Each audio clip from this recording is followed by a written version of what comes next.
Minute है ना। ठीक है, स्टार्ट करते हैं।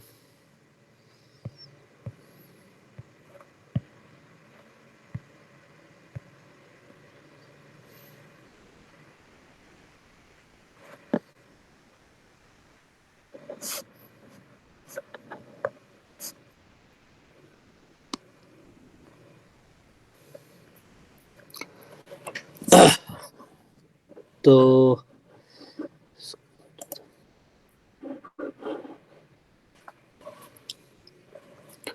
ठीक है, जिन लोगों का डाउट है ना ग्रुप पे भेजो, 1 बाय 1 देखते हैं। तो चलो,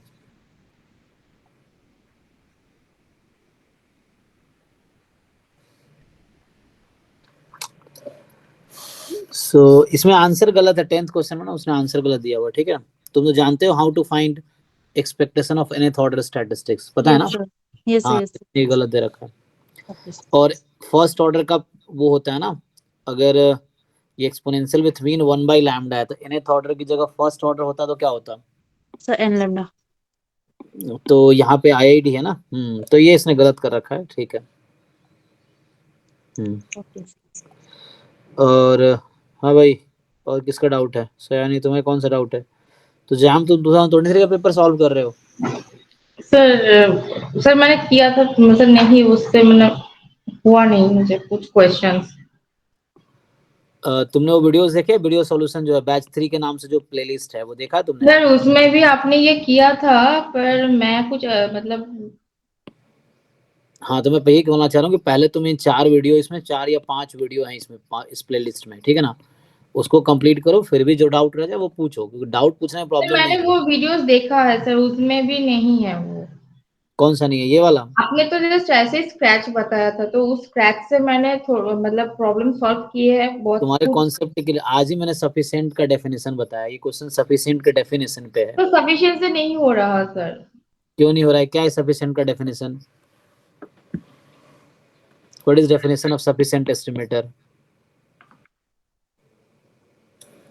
एफ ऑफ मतलब यहाँ पर तो फुल डेफिनेशन ही लगेगा कि कंडीशनल डिस्ट्रीब्यूशन जब उसका इंडिपेंडेंट ऑफ द पैरामीटर होगा, तो लेकिन यहाँ पर सारे क्वेश्चन में क्या पूछा है?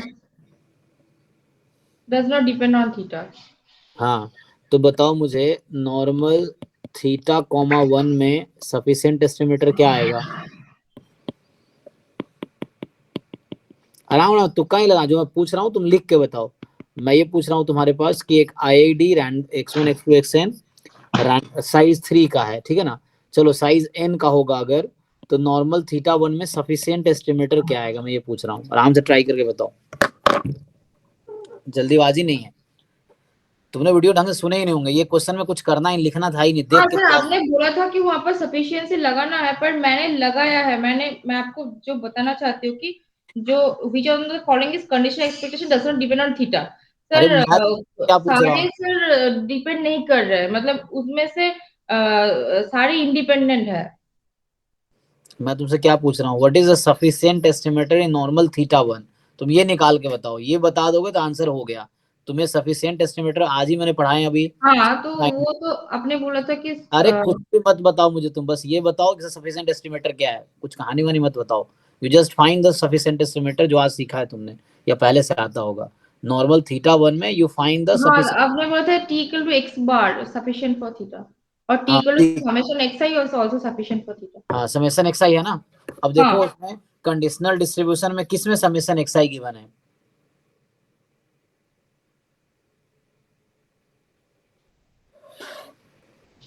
तुम्हारा सैंपल साइज 3 का है ना। तो हाँ। साइज 3 का अगर सैंपल है तो कौन सा एस्टिमेटर होगा? Which one is the conditional में जो गिवन है, which one is the sufficient estimator?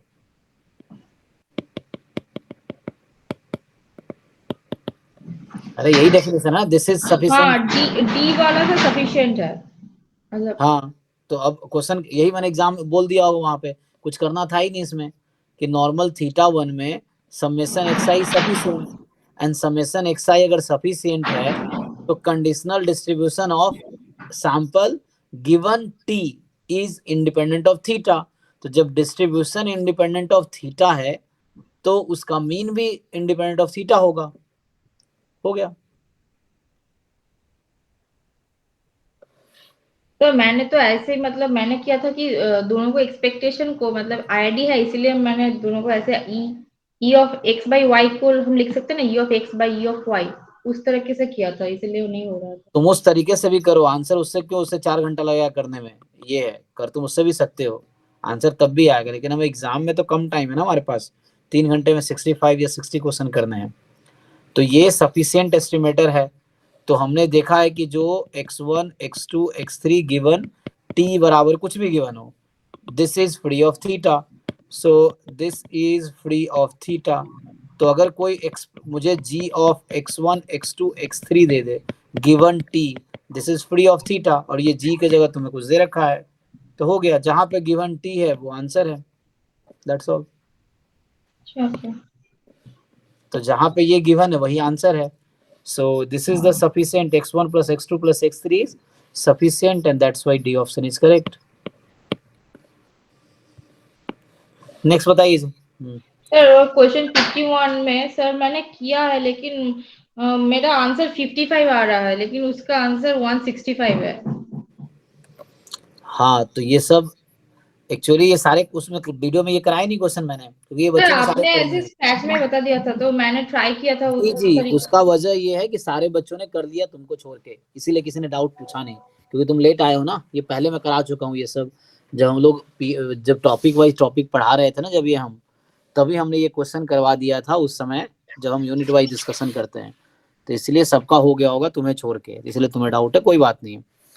सो तुम पुराने वीडियोस देखोगे तो उसमें इसका सॉल्यूशन करा रखा होगा, देखो फिर भी।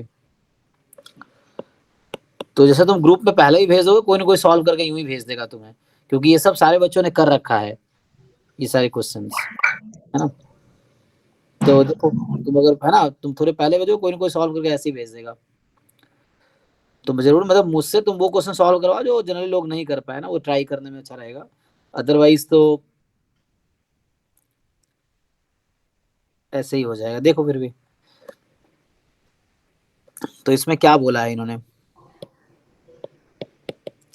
एफ एक्स है x square sine x minus 1 plus x e की पावर क्या दे रखा है, एक्स माइनस 1। ओके, अब तुमसे क्या पूछ रहा है कि limit n tends to infinity, है ना, ये हमने पहले सॉल्व कराए हैं, अभी चेक करते हैं क्या आएगा। तो F of 1 plus 1 by n plus F of, तुम जैसे जो पुराने जैसे बैच 1 या बैच 2 के रिकॉर्डिंग्स है ना, तो उसमें हम लोग क्या, हर टॉपिक के बाद हम लोग डिस्कशन करते हैं ना, असाइनमेंट डिस्कशन, तो उसमें जाके तुम देखोगे असाइनमेंट डिस्कशन में, तो ये सब क्वेश्चन वहां सॉल्व किए हुए हैं, क्योंकि पीवाई क्यू डिस्कशन हम टॉपिक वाइज करते हैं ना। तो F of 1 plus 10 by n, है ना, और माइनस में क्या है 10, ठीक है, तो इसको पुट करो। तो अगर तुम इसको पुट करोगे तो क्या होगा, limit n tends to infinity, तो मुझे ऐसा लग रहा है कि एफ ऑफ दिस हर में 1 माइनस करना पड़ेगा। सो अगर मैं ऐसा लिखूं n, देखो ध्यान से, f of 1 plus 1 by n minus 1, ऐसा लिख सकते हैं, plus F of 1 plus 2 by n minus 1, and ये चलता रहेगा, अगर मैं ऐसे लिखूं तो ये हो जाएगा f of 1 plus 10 by n minus 1, ऐसा लिख सकते हैं, 10 टर्म्स है ना टोटल। हाँ ऐसे लिख सकते तो हैं। ऐसा लिख दिया हमने। उसके बाद अब तुम देखो यहाँ पे क्या है, इसको ठीक से फिट करो, तो limit n tends to infinity f of 1 plus 1 by n minus 1, अच्छा, अपॉन 1 बाई एन। तो ये तुम चेक करो f1 की वैल्यू कितनी आएगी, इसमें अगर x को 1 रखे तो वैल्यू कितनी आएगी, what is f1 from here,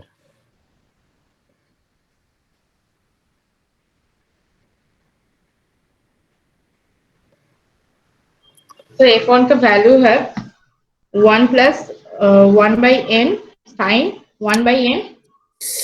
अरे कहाँ खो जाते हो तुम, ये फंक्शन है मेरा, मैं f1 पूछ रहा हूँ तुमसे, this is my function, x तो को 1 आप क्या रखना। पूछ रहे हैं, एक 1 प्लस 1 बाई एन पूछ रहे थे। नहीं नहीं नहीं, F of 1, just F of 1, अच्छा एफ ऑफ 1 से। यस एफ ऑफ 1, हाँ, जस्ट एफ ऑफ 1 क्या होगा यहाँ से, फंक्शन में x को 1 रख दो, है ना, तो यू पुट 1, क्या आएगा? f of 1 0 1 आएगा। 1 आएगा। ठीक है, 1 है हमारे पास, तो f of 1 इज 1।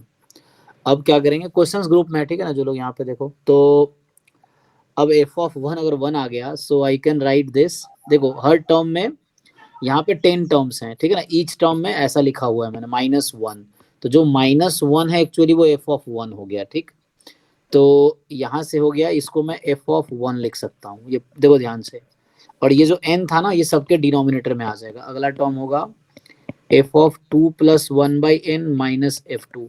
आप में से भी कोई बच्चा अगर बचा हुआ जिसको जैम 2023 में एक भी क्वेश्चन में डाउट है, उसको अच्छे से फिनिश कर लो, डाउट हो तो पूछो। लाइक पहले तो वीडियो देखो, हमने बैच 3, जो भी बैच 3 में 4-5 वीडियो है ना, उसको कंप्लीट करो। उसमें पहले 5 वीडियो में ये पूरा हमने 2023 के पेपर डिस्कस किए हैं। फिर भी कोई क्वेश्चन रह जाता है तो डिस्कस करो। सो ये चलता रहेगा, और ये कहाँ तक जाएगा, f of 10, अच्छा एक थोड़ा यहाँ गलती हो गया, 1 + 2/n - f1/1 1/n, फिर ऐसे आएगा 1 + 10/n - f1/1/n। अब ध्यान से देखो, इसमें क्या होता है, so you know this definition, limit h tends to 0 f of a + h - fa/h, ये किसके इक्वल होता है? f prime x जी, f प्राइम a, इसको यूज कर लो, ठीक है, तो यही यहाँ पे यूज हो जाएगा। अब ये f of 1 + 1/n है, 1/n is like h - f1/h, तो पहला क्या बन जाएगा, n टेंड्स टू इन्फिनिटी है, तो 1/n तो 0 ही हो जाएगा। सो f of 1 + h - f1/h, f prime 1/n होगा। प्राइम 1 होगा। कहाँ को, तो 1/n इज h एक्चुअली, ठीक है ना। अच्छा अच्छा, तो फिर f prime 1 होगा। f-1 हो गया, प्लस, अब यहाँ देखो ध्यान से, ये f of 1 + 2/n - f1/1/n। अब सी, h कॉमन नहीं है यहाँ, 2/n है, यहाँ 1/n है, तो मुझे 2/n बनाना पड़ेगा, right. So I can make it 2/n, no problem. So 2/n यहाँ करके 2 टाइम यहाँ कर देंगे, गेटिंग, जैसे यहाँ पे 10/n चाहिए तो यहाँ 10 टाइम कर देंगे। ठीक, सो कहने का मतलब सिमिलर वे में ब्रेक करोगे तो सेकेंड टर्म क्या बनेगा, it's a 2 time f-1, check करो। नेक्स्ट 3 टाइम f-1, एंड ये चलता रहेगा 10 टाइम f-1। बाकी लोग चेक कर लो जी, ठीक है। तो मैं इस फॉर्म में ब्रेक कर रहा हूँ, a + h fa/h, ये h शुड बी कॉमन, तो वहां पे a की जगह 1 है हमारा, तो जैसे पहला तो 1/n ही था, तो ये 1/n होने ओके है, यहाँ 2/n, यहाँ 1/n था, तो मैंने 2 से मल्टीप्लाई डिवाइड किया, तो ये 2 आया। यहाँ से अगला टर्म में 3 होगा, अगले टर्म में 4 होगा, तो यहाँ 10/n है और ये 10/n है, तो 10 से मल्टीप्लाई डिवाइड किया, तो यहाँ से सबको अब ऐड कर लो, कितने हो गए, f-1, 2f-1, 3f-1 and so on 10f-1। सो 1 से 10 तक का सम कितना होता है, 10 × 11/2 f-1, तो ये हो गया 55 टाइम f-1। अब क्या तुम ये कैलकुलेट कर सकते हो, यहाँ फंक्शन दे रखा है, so can we find f-1 from here, इसको डिफरेंशिएट करके और x को 1 रख देंगे तो आंसर आएगा। आप सर कर लेंगे सर। ठीक है, तो f' निकालो और f' में 1 रख दो। अब इसमें तो तुम्हें क्या प्रॉब्लम है, यहाँ पे क्या यूज किया मैंने, एक तो डेफिनेशन यूज किया मैंने डेरिवेटिव का, 10 को फिक्स किया, हर टर्म के साथ एक एक फिक्स किया, ताकि ये डेरिवेटिव की डेफिनेशन बन गई। अब डेरिवेटिव की डेफिनेशन पे इजीली आ गया, तो ये बच्चों ने कर रखा हो इसलिए पूछा नहीं होगा, तो ठीक है।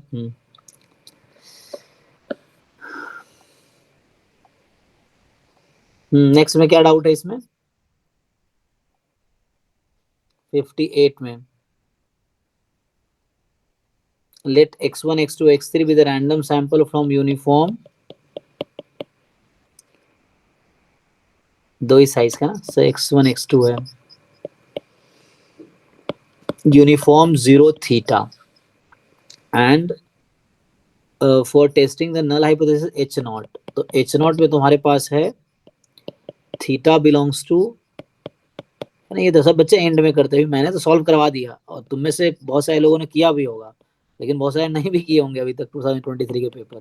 कुछ तो बैच 2 वाले लोग जिनका सिलेबस अभी है ना अराउंड कंप्लीट होने वाला इस वीक में हो जाएगा, तो फिर आप टिकट कंप्लीट कर लेना। सो अभी हम लोग है ना 1 नवंबर के बाद हो सकता है कंटिन्यू करेंगे 6 to 7:30 में PYQ, 7:30 to 9 में असाइनमेंट एंड मॉक टेस्ट का सॉल्यूशन डिस्कस करेंगे। तो वो अभी सिलेबस बैच 2 का हो जाए उसके बाद प्लान करते हैं कैसे। So theta belongs to 0 to 1, 2 to infinity, और H1 में है थीटा बिलोंग्स टू 1 to 2। ठीक, तो कह रहे क्रिटिकल रीजन आपको दे रखा है R क्या दे रखा है x1, x2 belongs to R² such that कि मैक्स ऑफ x1, x2। अब ना सीखो, मैंने इस टाइप के क्वेश्चन दोबारा है तो तुम सोच पाओ, उसके लिए प्रैक्टिस बहुत सारे क्वेश्चन करोगे तो हो जाएगा। तो max of x1, x2 is less than equal to 7/4, more than less than 7/4 and more than 5/4। अब आपसे पूछ रहा है कि then size of the critical region equals, तो साइज क्या होगा एंड तो साइज का डेफिनेशन क्या होता है, कोई बताओ जी, साइज ऑफ क्रिटिकल रीजन का डेफिनेशन क्या है?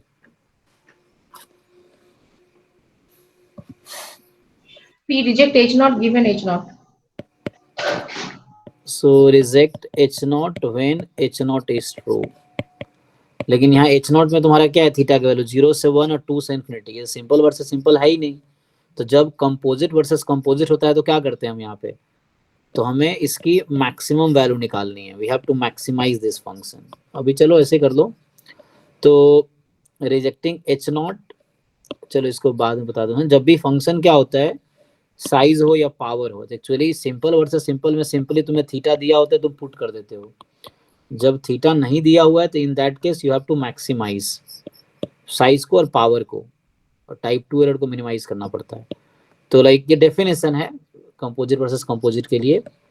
तो अभी चलो ट्राई करते हैं। तो यहाँ पे क्या करना है मुझे कि मैक्सिमम बाद में मैक्सिमाइज करते हैं, पहले फाइंड करते हैं तो क्या आएगा ये क्वांटिटी, देन मैक्सिमाइज करते हैं इसको। सो रिजेक्टिंग H0 का मतलब क्या है, क्या कंडीशन है, ये वाली कंडीशन है कि x1 x2 का मेरे साइज 2 ही का है, तो मैक्सिमम का मतलब हो गया second order statistics, nth order statistics. So nth order, तो यहाँ बताओ यूनिफॉर्म 0 थीटा है तो xi अपॉन थीटा क्या फॉलो करेगा, यूनिफॉर्म 0 1। Uniform 0 1. और यहाँ से अगर second order statistics upon theta क्या फॉलो करेगा,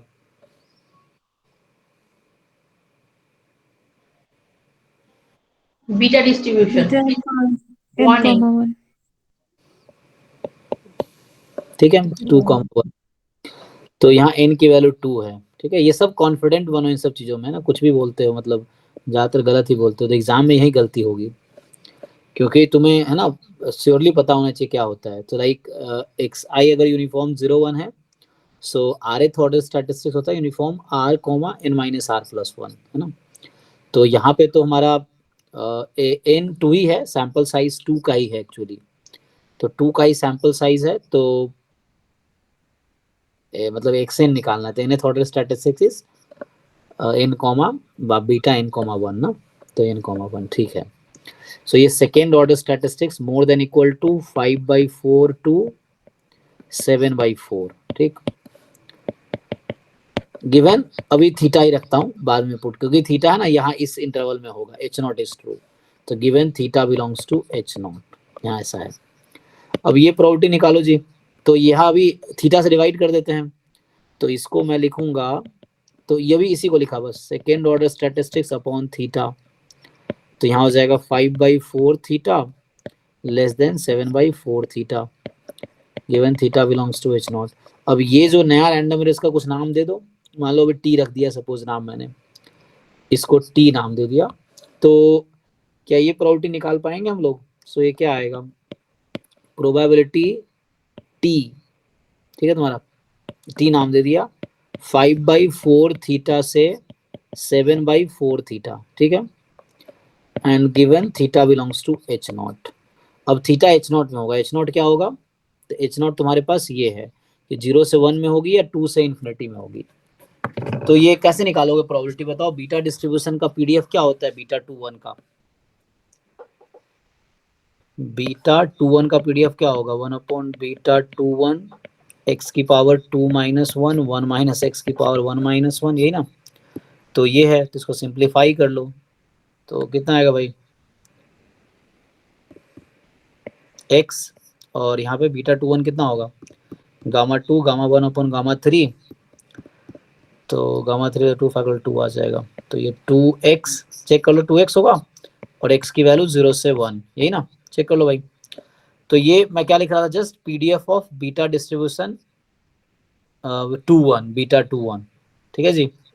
तो इसको इंटीग्रेट कर लो, 2x को इंटीग्रेट कर लोगे 5 अपॉन, अच्छा इसका सीडीएफ निकाल लो ना, इतना क्यों कर रहे हो, तो वैसे जैसे तुम्हारी मर्जी है ना, तो वैसे भी कर सकते हो या सीडीएफ लिख लो। तो ये पीडीएफ है जी, इसका सीडीएफ क्या आएगा, x²। तो ये आपका जस्ट x² आ गया, x की वैल्यू 0 से, ऐसे वैसे भी कर सकते ना, nth ऑर्डर स्टैटिस्टिक्स का पीडीएफ करके, ठीक है कोई बात नहीं, है ना, वैसे भी हम लिख सकते थे। तो nth ऑर्डर स्टैटिस्टिक्स का सीडीएफ क्या होता है कि सीडीएफ ऑफ ओरिजिनल जो कि यूनिफॉर्म 0 1 का पावर n है ना, तो 2, ठीक है। तो कहने का मतलब ये हो गया कि यहाँ से आ जाएगा 7/4 थीटा का होल स्क्वायर माइनस 5/4 थीटा का होल स्क्वायर, जब थीटा h0 में है। तो इसको सिंप्लीफाई कर लो, पूरा पूरा कितना आ जाएगा, 49/16 माइनस, तो 12 इंटू 2/16 थीटा स्क्वायर, मतलब 24/16 θ²। जी इसको सिंप्लीफाई कर लेते हैं।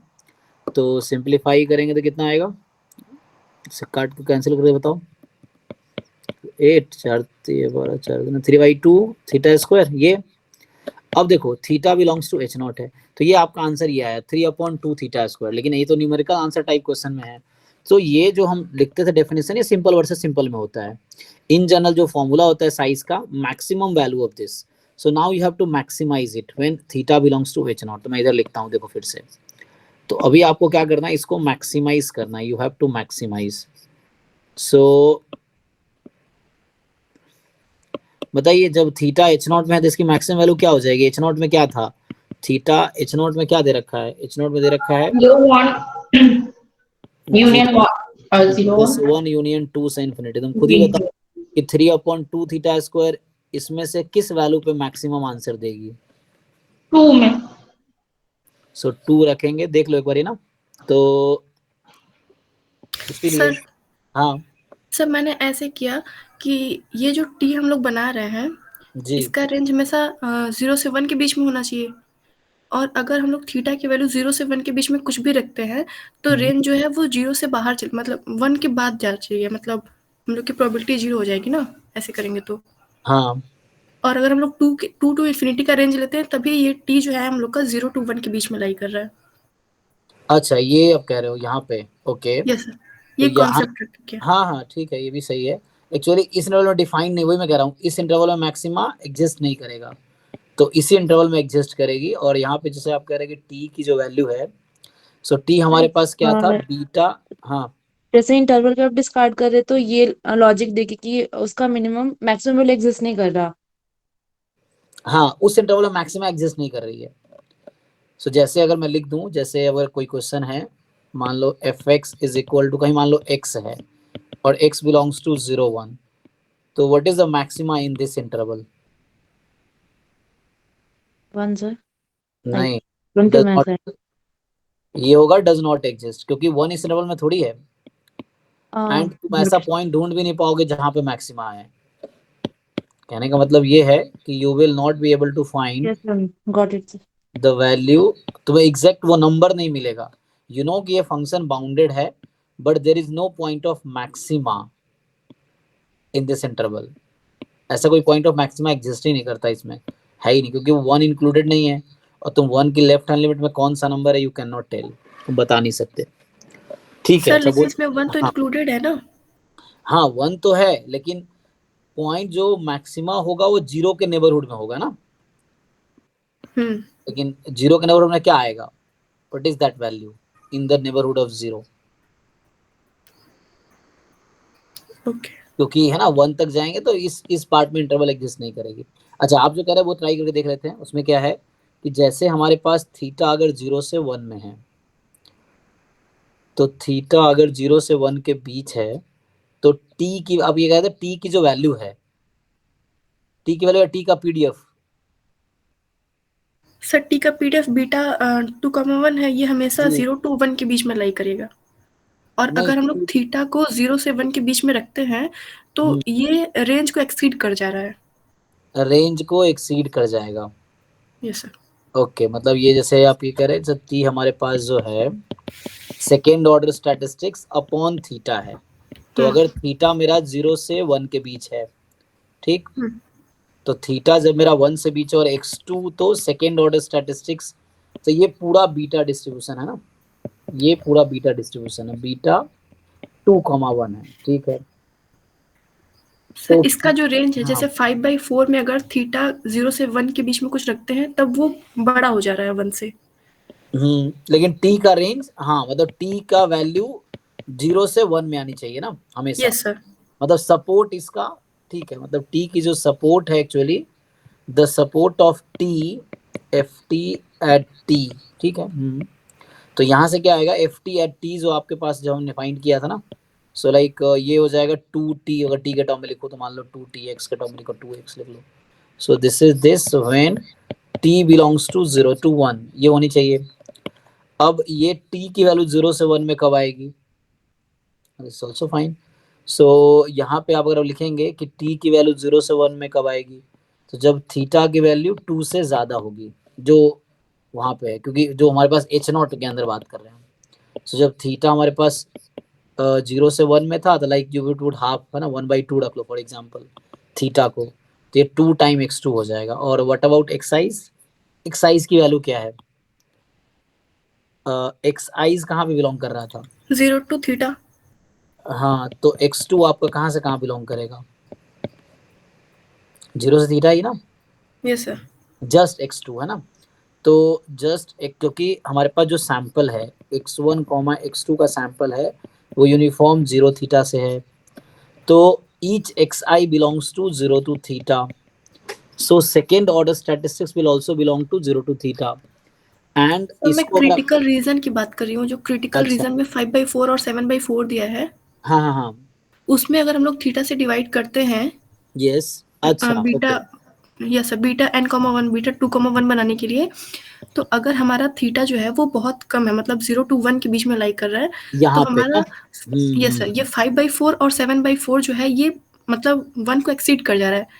थीटा अगर हाँ, 1/2 रखेंगे तो ये 10/4 हो जाएगा, ये तो 1 दिस से इज बड़ा हो आवर जाएगा। टी, हाँ this is our T, and देखना है कि थीटा की कौन सी पॉसिबल वैल्यू यहाँ पे है ना, थीटा बिलोंग्स टू h0 है, यस यस, ठीक है। सो थीटा यहाँ पे था 0 1 होगा या 2 से इन्फिनिटी है, तो जब यस थीटा सर। को आप यहाँ पे रखेंगे 0 से 1 के बीच का कोई नंबर अगर आप पुट कर रहे हैं, है ना, so like for example half ही रख के देख लो, या 1/4 रख के देख लो थीटा को, तो अगर जैसे 1/4, 1 रख लेते हैं ना, तो 1 पे भी 1.25 से 1.75 आ रहा है। हाँ, तो यहाँ पे ठीक है, मतलब थीटा की ये पॉसिबल वैल्यू इस रेंज को डिस्कार्ड कर देगी, है ना, तो मतलब ये प्रोबेबिलिटी 0 आ जाएगी, कहने का मतलब ये है। सो हम जो लिख रहे थे ना, तो इफ अगर मैं इसको एक्सटेंड करूं, सो ये वही चीज है, यहाँ पे क्या होगा, जब आप थीटा 0 से 1 में, इसको अगर दो पार्ट में ब्रेक करो आप, सो अगर थीटा जब 0 से 1 में अगर आप लोगे तो क्या होगा, टी की वैल्यू 1, मतलब 0 1 के सपोर्ट से बाहर आ गई, तो सपोर्ट के बाहर जब कोई इंटरवल रहता है तो प्रोबेबिलिटी क्या आती है, 0, तो ये 0 आ जाएगी व्हेन x बिलोंग्स टू 0 1, सही बात, हाँ सही कह रहे हैं आप। सो 0 to 1, एंड बाकी जब थीटा आपका 2 से इन्फिनिटी में है, तो जो हमने फाइंड किया वो ये आएगा, मतलब ये अभी आएगा 3/2 थीटा स्क्वायर, ये आएगा एक्चुअली। तो 3/2 थीटा स्क्वायर, अब आपको इस इंटरवल में मैक्सिमा नहीं मिल रहा, वो 0 आंसर आ रहा है, वही कह रहा हूँ ना, so that will be 0 actually, ये जो 0 1 इंटरवल में है, so that will give you value, तो इसकी जो वैल्यू है ना, ये जो इंटरवल हमारे पास आया, तो फाइनली जो हम फाइंड कर रहे थे ये कंक्लूजन मिला, ठीक है, कि साइज जो आया है ना, so we have to maximize probability of rejecting h0 when h0 is true. तो ये जब हम फाइंड कर रहे हैं ना, तो यहाँ पे जो फाइनली एक बार आता है मैक्स, है ना, और ये आया था t बिटवीन, है ना, 5/4 theta to 7/4 theta, given theta belongs to h0। अब यहाँ पे क्या हो रहा है कि जब थीटा 0 से 1 में, तो ये 0 हो जाएगी, और जब थीटा आपका 2 से इन्फिनिटी में है तो ये वैल्यू आएगी 3 अपॉन जो भी था 4 थीटा है ना कुछ, सो 3 अपॉन 2 थीटा स्क्वायर, तो ये आ गया आपके पास 3 अपॉन 2 थीटा स्क्वायर। ठीक है, और अब यहाँ पे क्या होगा, तो ये इस इंटरवल में मैक्सिमा नहीं देगी ना, सो 0 से 1 में मैक्सिमा एग्जिस्ट नहीं करेगी इसकी, इस फंक्शन की 0 वैल्यू आ जाएगी।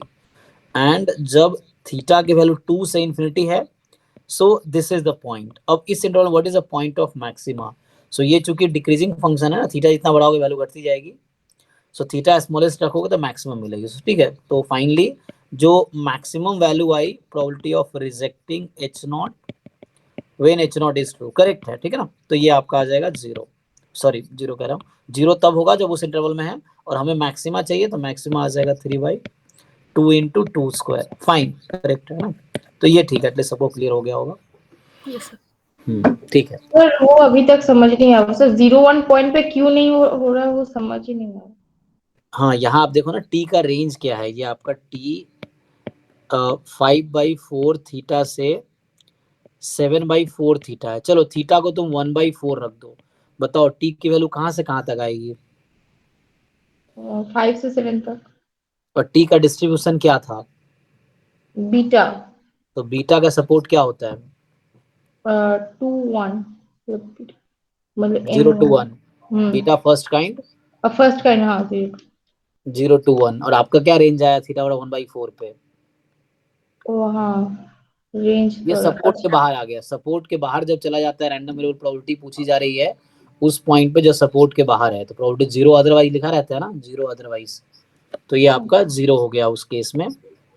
जब थीटा 0 से 1 है तो टी के इस इंटरवल में होने की प्रोबेबिलिटी 0 है एक्चुअली। ठीक है, तो हाँ सर समझ आ गया। सर इस क्वेश्चन में तो फिर पावर के लिए मैक्सिमाइज नहीं कर पाएंगे थीटा को, क्योंकि वो हाँ, ओपन इंटरवल दे रखा है 1 to 2। पावर के लिए क्या करना आपको, तो पावर के लिए फिर सोचना पड़ेगा ना, इसमें अगर पावर पूछ लेता, सो पावर इज, ये भी मैक्सिमाइज होगा, probability of rejecting h not when H not is true, है ना, H1 is true। सॉरी हाँ, हमारे साइज है ये power rejecting H1 is true. ठीक है, और H1 नहीं में क्या, 1 फिर तो हो जाएगा। सो थीटा है, एक मिनट, 1 से 2, तो 1 से 2 था तो इसलिए पूछा नहीं होगा ना, तो वहां पे आपको देखना है कि ये मैक्सिमम कब होगा, t बिलोंग्स टू क्या था, यही था ना हमारे पास, ओके 7/4 नहीं 5/4 theta to, 5/4 theta to 7/4 theta. 7/4 हाँ, थीटा। तो इस केस में अब क्या आता वैल्यू इसकी?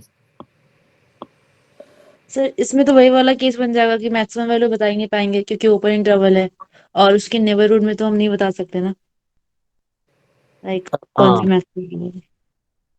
तो इस केस में ना ये इक्वलिटी दे रखी, इक्वलिटी नहीं दिया है, इक्वलिटी हटा दिया है। नहीं सर, ये पूछा भी नहीं है पावर, मतलब मैं पूछ रही हाँ हूँ। से पूछा, हाँ अगर होगा तो वैसे करके देगा, जब पावर पूछेगा तो यहाँ क्लोज लगा देगा, तो फिर तुम्हें उस पे बात करना होगा, फिर तो वैसा बना के देगा ताकि मैक्सिमा एग्जिस्ट करेगी। ठीक है, अभी ओपन इंटरवल है तो फिर वो थीटा की वैसी वैल्यू को एग्जिस्ट तो है नहीं, तो यहाँ सर पे ये हम लोग कॉन्टिन्यूअस के केस में भी ऐसे देखते हैं कि मतलब वो 1 पे एग्जिस्ट मतलब कर रहा है कि नहीं, ऐसे। हाँ मतलब ये तो ओपन इंटरवल है, जैसे हम लोगों ने पढ़ा, जैसे आप मैक्सिमा मिनिमा में पढ़ते हैं तो यहाँ दिया होता है ना कोई इंटरवल, मान लीजिए ए बी है, तो इस तरह के क्वेश्चन को कैसे सॉल्व करते हैं हम लोग, एब्सोल्यूट मैक्सिमा वाला जो कॉन्सेप्ट है, तो यस वही सर। मैं भी चेक कर रहा हूँ कि जैसे क्रिटिकल पॉइंट निकालते हैं और एंड पॉइंट देखते हैं, फिर जिस पे लार्जेस्ट वैल्यू आएगी उस पे मैक्सिमा मिलेगा। लेकिन अगर ओपन इंटरवल है, मान लीजिए ए बी ओपन इंटरवल है, और अगर कोई क्रिटिकल पॉइंट है ही नहीं फंक्शन के पास, एग्जांपल के लिए मैंने जैसा अभी लिखा था एफ एक्स बराबर एक्स और एक्स बिलोंग्स टू मान लीजिए 0 1, तो इस फंक्शन के पास कोई क्रिटिकल पॉइंट नहीं है, एफ डैश एक्स निकालेंगे 0 होगा ही नहीं, और मेरे पास एक्स 0 से 1 में है, तो इस केस में इस पे ना तो मैक्सिमा एग्जिस्ट करेगी ना ही मिनिमा एग्जिस्ट करेगी। ओके। ठीक है ना, क्योंकि थ्योरम ये था ना कि continuous function on a closed end bounded interval has always maxima and minima, but open के लिए कोई गारंटी नहीं है, ये है। ठीक है, नेक्स्ट क्वेश्चन बताइए, तो नेक्स्ट किसका है? ओके, तो नेक्स्ट जो क्वेश्चन है ग्रुप में देखिए, तो ये क्वेश्चन है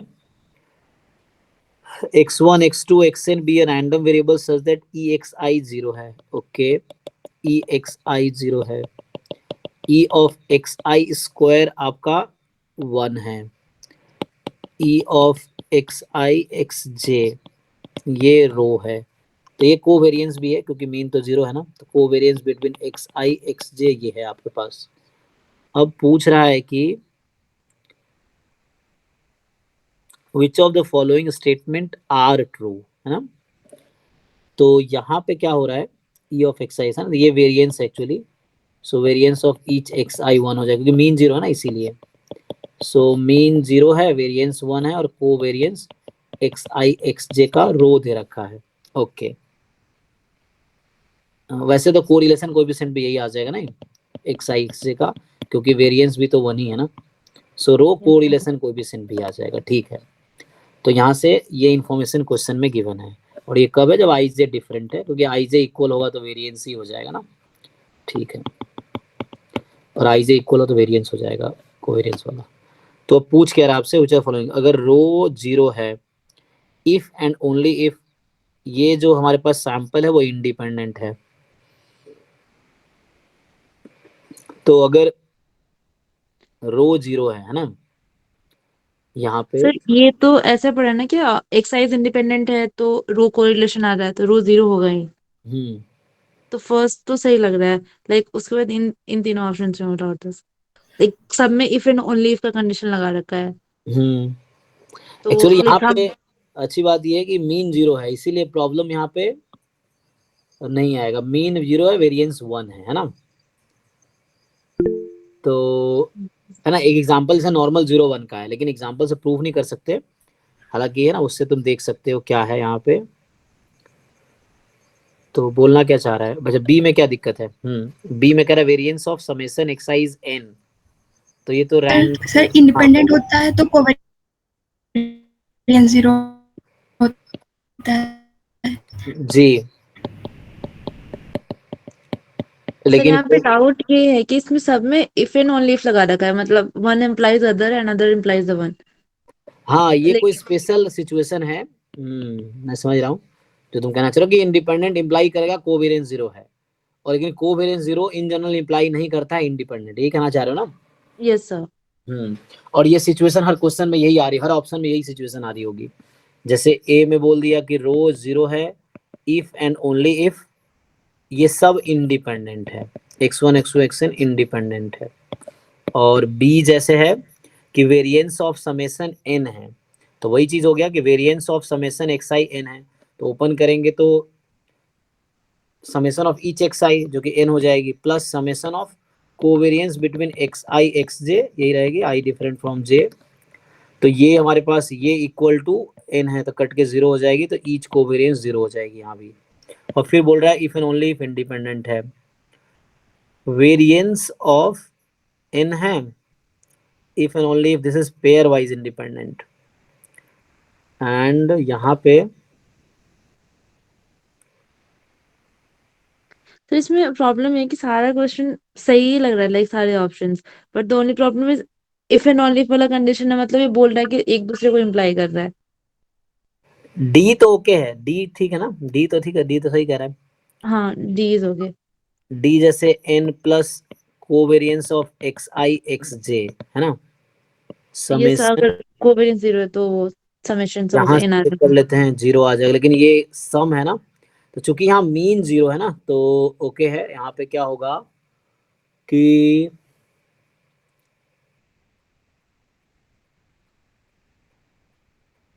हाँ यहाँ पे कुछ रेंज की बात नहीं की है ना, रेंज की बात नहीं है, लेकिन मीन 0 है और ई एक्स आई स्क्वायर 1 है, तो वेरिएंस ऑफ समेशन एक्स आई जो है n है if and only rho is 0, तो रो 0 तो ये हो जाएगा। ओके, इसका करेक्ट आंसर पता है तुम्हें, आंसर क्या क्या है? नो सर आंसर की तो नहीं थी इसके पास। ये C S I R NET का क्वेश्चन है एक्चुअली, ये पहले भी आया है मुझे ऐसा लग रहा है, एक बार हाँ पूछा हुआ है। तो एक्चुअली पता है वो इन जनरल हम जानते हैं कि अगर को रिलेशन या कोवेरिएंस 0 है तो इन जनरल जरूरी नहीं है कि इंडिपेंडेंट हो, लेकिन जैसे कुछ पर्टिकुलर केसेस है, यहाँ पे मीन 0 है ना, तो इसलिए यहाँ पे ऐसा हो रहा होगा, ड्यू टू मीन 0 है और वेरिएंस में दो छोड़ भी दो, तो मीन 0 की वजह से ऐसा हो रहा है, बाकी जगह ऐसा इसलिए नहीं होता कि वहाँ मीन नॉन 0 होते हैं। जैसे तुम कोई एग्जांपल कंस्ट्रक्ट करके देखो, मान लो गलत प्रूफ करना है, जैसे एग्जांपल के लिए कि ऐसा एग्जांपल बताओ कि रो 0 हो बट वो डिपेंडेंट हो जाए।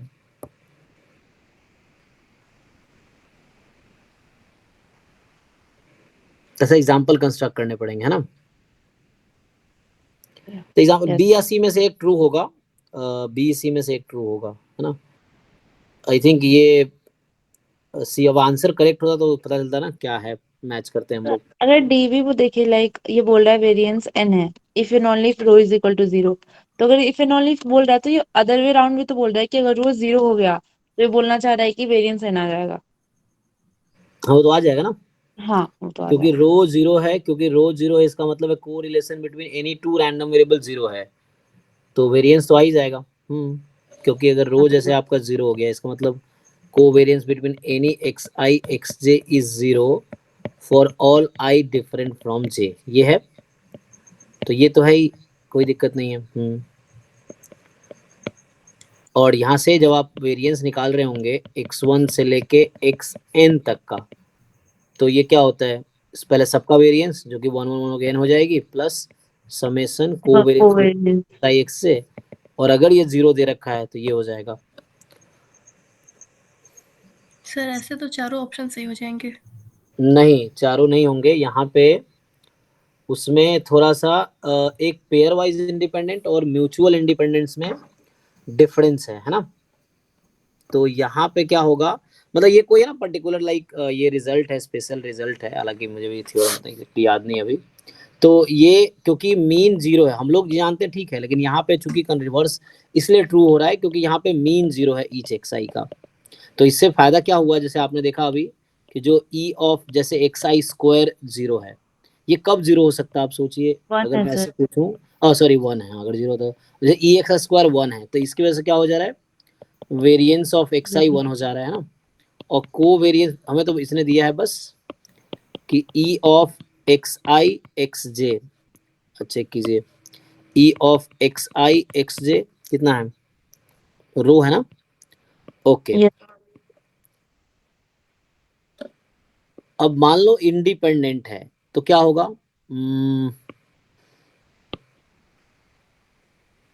अगर इंडिपेंडेंट है, मान लिया मैंने, एक मिनट है ना, इंडिपेंडेंट है तो इसका मतलब है रो आपका 0 हो जाएगा, ये तो पता है। इसका मतलब E of X I into X J 0 हो जाएगा, ये तो मैं थ्योरम यूज कर रहा हूँ मैं। और अगर इंडिपेंडेंट है तो E of X I into E of X J आपका 0 हो जाएगा, and product of two number 0 है, इसका मतलब either of them has minimum, है ना, 0 mean this is this, okay. और ये तो हमारे पास ऑलरेडी है।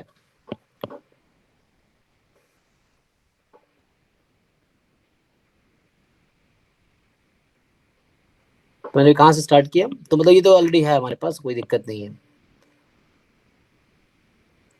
सो क्वेश्चन ये है कि इसमें कौन कौन सा ऑप्शन करेक्ट है ना, एंड कैसे जस्टिफाई करेंगे। Yes, sir.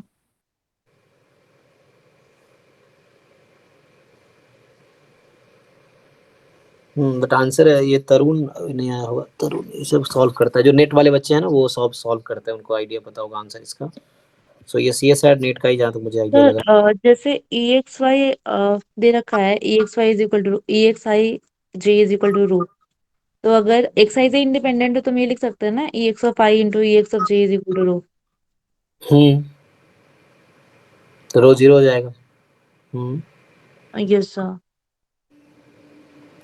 ये तो ठीक है, देखो प्रॉब्लम यहाँ नहीं है, जैसे ये तो हम लोग जानते हैं, सब लोग जानते हैं इंडिपेंडेंट है तो रो 0 है।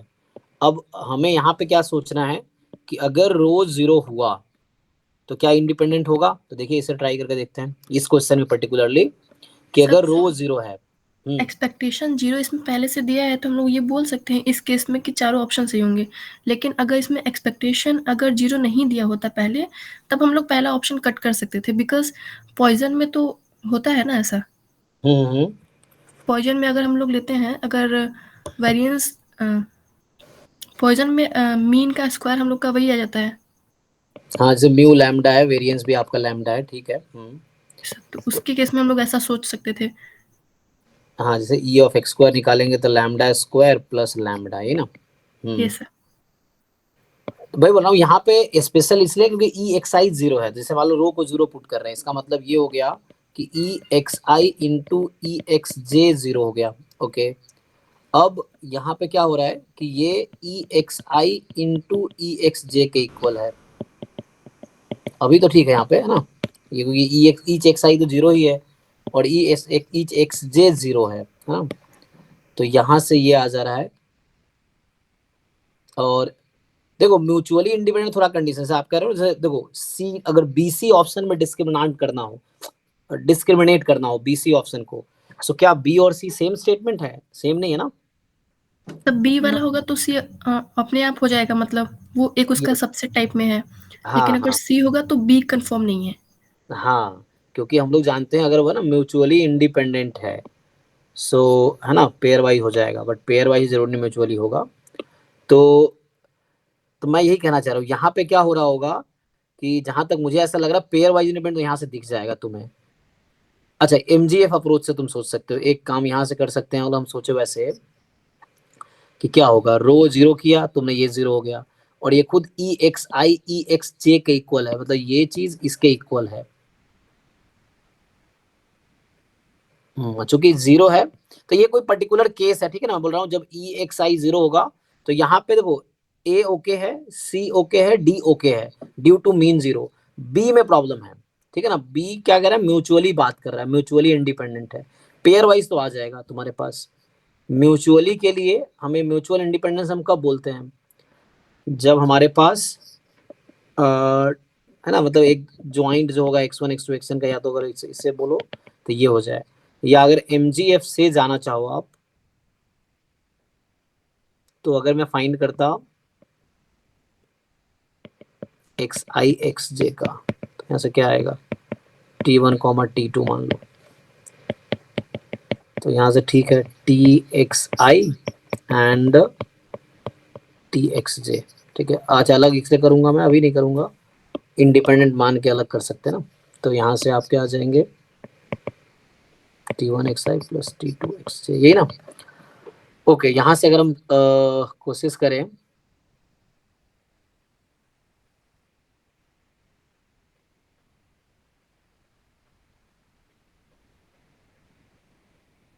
यहाँ हो जाएगा होल्ड, ठीक है ना, मतलब यहाँ पे इसलिए हो रहा है क्योंकि रो 0 है and that is equal to product of means, तो इस केस में एक ही पॉसिबिलिटी, तो ए सी डी करेक्ट होगा, बी की गारंटी नहीं है। बी के लिए जब गारंटी नहीं बोल रहा हूँ तो मुझे एग्जाम्पल देना पड़ेगा, ये चीज है, मतलब म्यूचुअल इंडिपेंडेंस की गारंटी नहीं होगी। एंड एक मिनट, डी में भी सिचुएशन वैसी आ रही है, डी में कैसी सिचुएशन आ रही है, डी में क्या है कि तुम्हारे पास 0 है, सो डू यू थिंक ये ट्रू होगा? ये इसका आंसर उसके पास पता होगा, तरुण को, वो सॉल्व करता है नेट के सारे क्वेश्चन, तो उससे पूछता हूँ आंसर की क्या है इसका ना, वो बता देगा। तो देखते, तभी मेरे हिसाब से इसमें आंसर जो करेक्ट होगा ए सी डी होना चाहिए, डी की गारंटी, बी की गारंटी नहीं है। और यहाँ पे वो रिवर्स इसलिए ट्रू हो रहा है कि रो 0 होने पे इंडिपेंडेंस इसलिए हो जा रहा है क्योंकि मीन 0 है, तो इसलिए ऐसा हो जा रहा है यहाँ पे, ठीक है ना, इन जनरल नहीं होगा, बट यहाँ मीन 0 इसलिए ऐसा हो जा रहा है, इफ एंड ओनली इसलिए हो रहा है, ठीक है। तो इसका आंसर की मैं पूछता हूँ तरुण से, वो है ना, वो गेट बैच में है तो वो बता देगा। हम्म,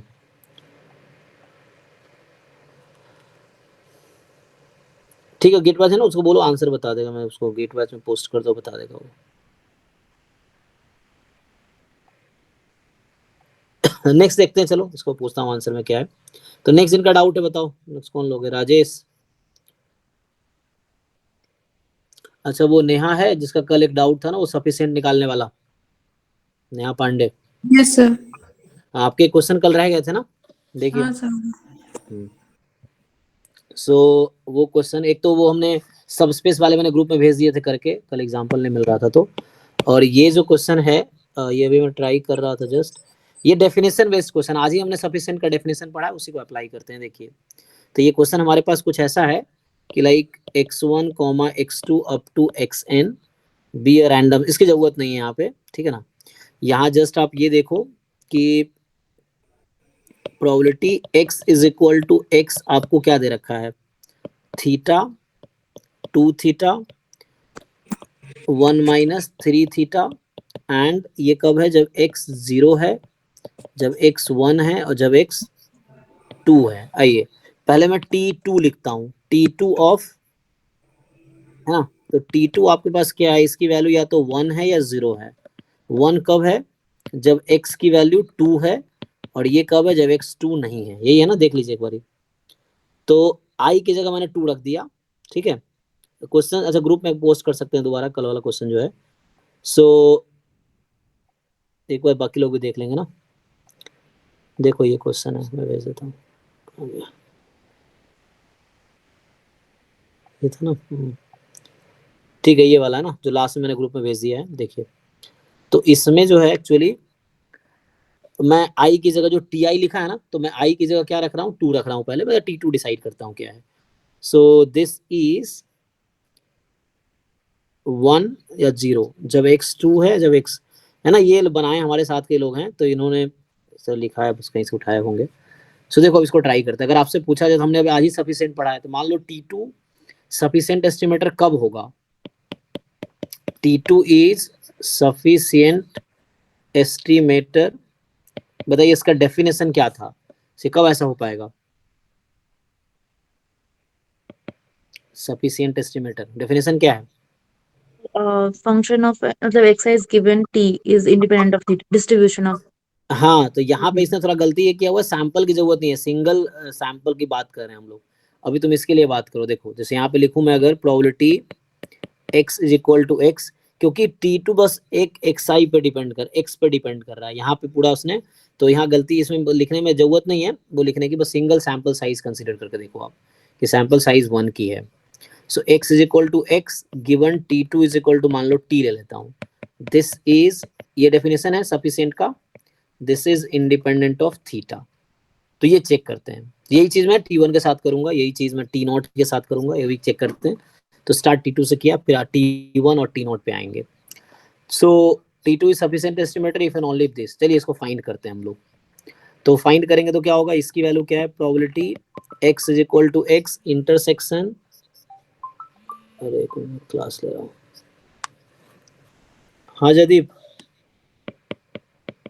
जी, गुड इवनिंग, मैं क्लास ले रहा हूँ, बताओ कुछ इम्पोर्टेंट है।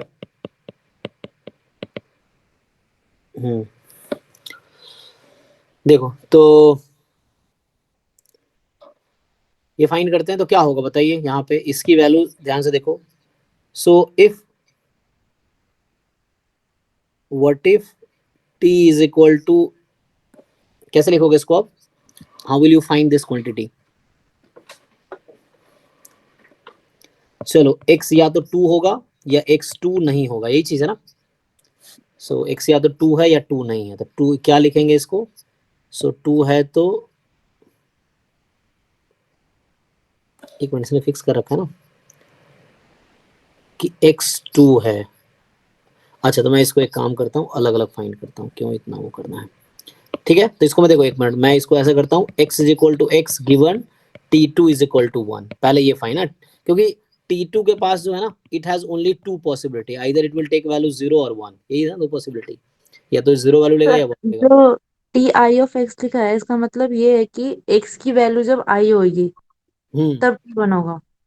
हाँ हाँ, x की वैल्यू जब i होगी तब T1 हो, वही बोल रहा हूँ मैं भी। हाँ i को मैंने 2 रखा है ना उसमें, देखो ध्यान से, जहां i है वहां मैंने 2 रखा है, जो i जहां भी i है उसको मैंने 2 रिप्लेस कर दिया c, तो ये वो हो गया, वो x लिखा है x के फंक्शन के तौर पे, यहाँ x यहाँ यूज कर दिया। तो अब मैं ये फाइंड करता हूँ, let me find x is equal to x given T2 is equal to 1। So इसको जरा ठीक से लिखते हैं, probability x is equal to x given, so T2 की वैल्यू 1 कब होगी, When x is 2. When x is 2, ठीक, ओके। अब ये क्वांटिटी फाइंड करते हैं हम लोग।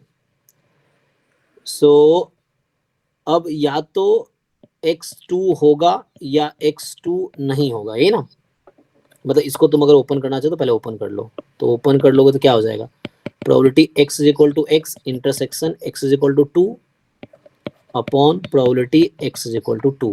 पहले ये फाइंड कर रहा हूँ, तो यही मैं कह रहा था कि या तो x की वैल्यू 2 होगी या x की वैल्यू 2 नहीं होगी। जैसे आज ही कर रहे थे ना वो small x1 small x2 small xn t होगी या t नहीं होगी। तो जब t नहीं होगी तो इंटरसेक्शन एम्प्टी आ जाएगा। तो सेम देखो यहाँ x जब 2 नहीं होगी, small x is not 2, this small x is not 2, या तो 0 या 1 है, क्योंकि xi के सपोर्ट में क्या है, ईच xi का जो सपोर्ट है xi हैज सपोर्ट ओनली 0 1 2। तो ये चीज है, मतलब x का सपोर्ट सिंगल रैंडम वेरिएबल है ये, तो x का सपोर्ट 0 1 2 हो सकता है। सो अगर x 2 नहीं है, small x is not 2, then what is the intersection of numerator? 0। तो ये तो 0 हो गया। अब x अगर 2 है तो न्यूमरेटर क्या है, डिनोमिनेटर क्या है? सर सेम ही होगा सर। हाँ, तो ये कितना आ गया 1? 1 माइनस 3 थीटा। Yes sir. नहीं, एक मिनट, 1 माइनस 3 थीटा न्यूमरेटर में, और डिनोमिनेटर में क्या होगा? 1। नहीं, x बराबर 2 क्या है? x बराबर 2 देखिए यहाँ पे क्वेश्चन में, प्रोबेबिलिटी ऑफ x बराबर 2 इधर दे रखा है ना क्वेश्चन में, 1 माइनस 3 थीटा ना। इसका intersection probability x is equal to 2 आएगा हाँ न्यूमरेटर में, तो डिनोमिनेटर में तो वही टर्म है, तो कैंसिल आउट होकर 1 नहीं हो जाएगा? हाँ, ये तो 1 हो जाएगा, वही मैं कह रहा हूँ। ठीक है, ये तो 1 हो गया ना। तो ये कब, जब t2 को 1 रखे। अच्छा नेक्स्ट, सो अभी अब मैं फाइंड कर रहा हूँ next, I will find the same quantity. ठीक है, देखो मैं इससे यहाँ से स्टार्ट किया था ना अभी। अब मैं फाइंड कर रहा हूँ probability x is equal to x given t2 is equal to 0, because t2 can take value 0 और 1 ना, यही है ना, आइदर इट विल टेक 0 और विल टेक 1। सो अब ये फिर से इसका कैलकुलेशन करो। सो पहले तो ये सोचो कि x is x given t2 की वैल्यू 0 कब है। अब देखो क्वेश्चन में, देखो यहाँ देखो t2 की वैल्यू 0 कब है, when x is not 2, ठीक, t2 is 0 when x is not 2 है ना, अदरवाइज मतलब not equal to I, तो not 2। ओके, इसको ठीक से फिर से लिखें, तो x is equal to x intersection x is not 2 upon probability x is not 2। तो पहले आप देख लो इसमें x is not 2 की प्रोबेबिलिटी क्या है। You see the PMF in the question, x is not 2 की प्रोबेबिलिटी कितनी है? डिनोमिनेटर पूछ रहा हूँ मैं, आप डिनोमिनेटर की वैल्यू कितनी है? तो या तो x 0 है या 1 है ना, ऐड हो जाएगा ना। Yes sir. हाँ, तो ये आपका 3 थीटा हो गया। सो अभी आपके पास आ गया, अब यहाँ पे फिर से वही है देखो, तो ये है probability x is equal to x intersection x is not 2 upon ये आ गया 3 थीटा। अच्छा, अब मैं पूछ रहा हूँ कि यहाँ पे या तो x की वैल्यू, अगर x की वैल्यू मान लीजिए 0 है तो ये क्या आएगा न्यूमरेटर, और x की वैल्यू 1 है तो क्या है, और x की वैल्यू 2 है तो क्या है। इसकी वैल्यू फाइंड करनी है आपको। x is equal to x intersection x is not equal to 2 upon 1/3 2/3 and 0। ठीक है, बाकी लोग देख लीजिए। सो x आपका है ना 2 है, सो ठीक है, x 2 रखें तो न्यूमरेटर तो इंटरसेक्शन ही 0 आ जाएगा सिंपली। जब x को 1 रखेंगे आप तो x1 इंटरसेक्शन x नॉट 2, तो x बराबर 1 ऑब्वियसली इंटरसेक्शन न्यूमरेटर आ जाएगा, और 1 पे प्रोबेबिलिटी आपको दे रखी है 2 थीटा, तो 2/3 जैसे इन्होंने बताया। एंड देन x को आप 0 रखेंगे तो 0 इंटरसेक्शन x नॉट 2, तो नॉट 2 मतलब 0 या 1, तो 0 इंटरसेक्शन 0 पे कितना था थीटा, तो ये जैसे इन्होंने बताया 1/3, तो 1/3 2/3 0।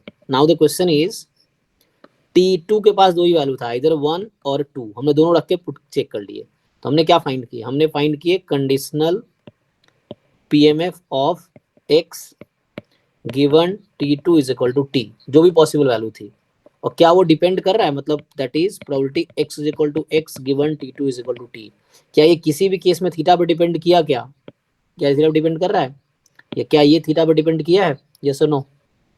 No sir. हाँ, तो यहाँ से ये पता चल गया कि ये जो कंडीशनल डिस्ट्रीब्यूशन ऑफ, तो यहाँ गलती ये है कि सैंपल साइज n का नहीं है, ठीक है ना, तो वैसा लिख दिया है, और एक तो PMF PDF लिख रहा है, तो ये सिंगल सैंपल साइज के लिए बात कर रहा है अभी। सो x गिवन x है ना, and this is independent of theta. अच्छा, दूसरा केस में बात करो। अब अभी मैं सेम वर्क जो मैंने t2 के लिए किया वही काम अब t1 के लिए करते हैं, तो चेक करते हैं क्या होगा, ठीक है ना, चलिए ट्राई करते हैं। तो अब क्या आएगा, यहाँ पे एक्चुअली 3 थीटा बन गया था, तो इसीलिए कैंसिल हो गया थीटा हर बार, अब यहाँ पे क्या होगा, जैसे न्यूमरेटर में एक बार 1 माइनस थीटा बनेगा, दूसरे केस में 1 माइनस 3 थीटा बनेगा, जो थीटा कैंसिल नहीं कर पाएगा, तो वो थीटा पे डिपेंड कर जाएगा। समझ आया क्या कह रहा हूँ मैं? यस सर, हाँ, समझ अब गया। आप नेक्स्ट टाइम जब आप अभी नेक्स्ट वर्क करेंगे जी, ये प्रोसेस लेंदी नहीं हो जाएगा, लाइक सबको चेक करना होगा? हाँ ये समझाने के लिए ना, हाँ तो अभी तो यही कर रहे हैं। अब दूसरा हम अब फैक्टराइजेशन थ्योरम लगा सकते हैं, सिंगल सैंपल साइज का है ना, तो पीएमएफ में ऐसे ही देख लो, या तो क्या कर सकते हो तुम उसके लिए, डायरेक्टली देखो कि अलग अलग एस्टिमेटर भी है ना ये, क्योंकि डायरेक्टली कैसे आएगा, डायरेक्टली पीएमएफ से अगर निकालना चाहो तो इसको उस फॉर्म में लिखना पड़ेगा फिर,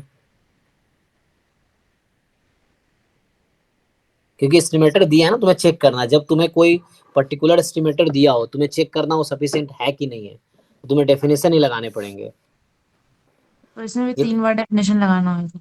हाँ, यहाँ पर तुम्हें समझाने के लिखा है, बस यही चीज़ निकालनी है तुम्हें, T1 is equal to T, ये क्वांटिटी कैलकुलेट करना है, फिर ये कैलकुलेट करनी है T0 is equal to T, आपको ये कैलकुलेट करना है। तो ये थीटा पे डिपेंड करेगा, आप ये कैलकुलेट करो जैसे मैंने वो किया ना, सेम आप करो, depends on theta, this depends on theta, ये है, लेकिन ये वाला फ्री था थीटा से, तो इसीलिए T2 इज सफिशिएंट एस्टिमेटर, ये होगा। तो ट्राई करो इस तरह से ही है। चलिए नेक्स्ट, जिनका डाउट है, तो किसका डाउट है? मानसी से पहले कोई है? राजेश तो सॉल्यूशन भेज रहा है, क्वेश्चन में राजेश है, तो यस सीरिया सर। करनी है।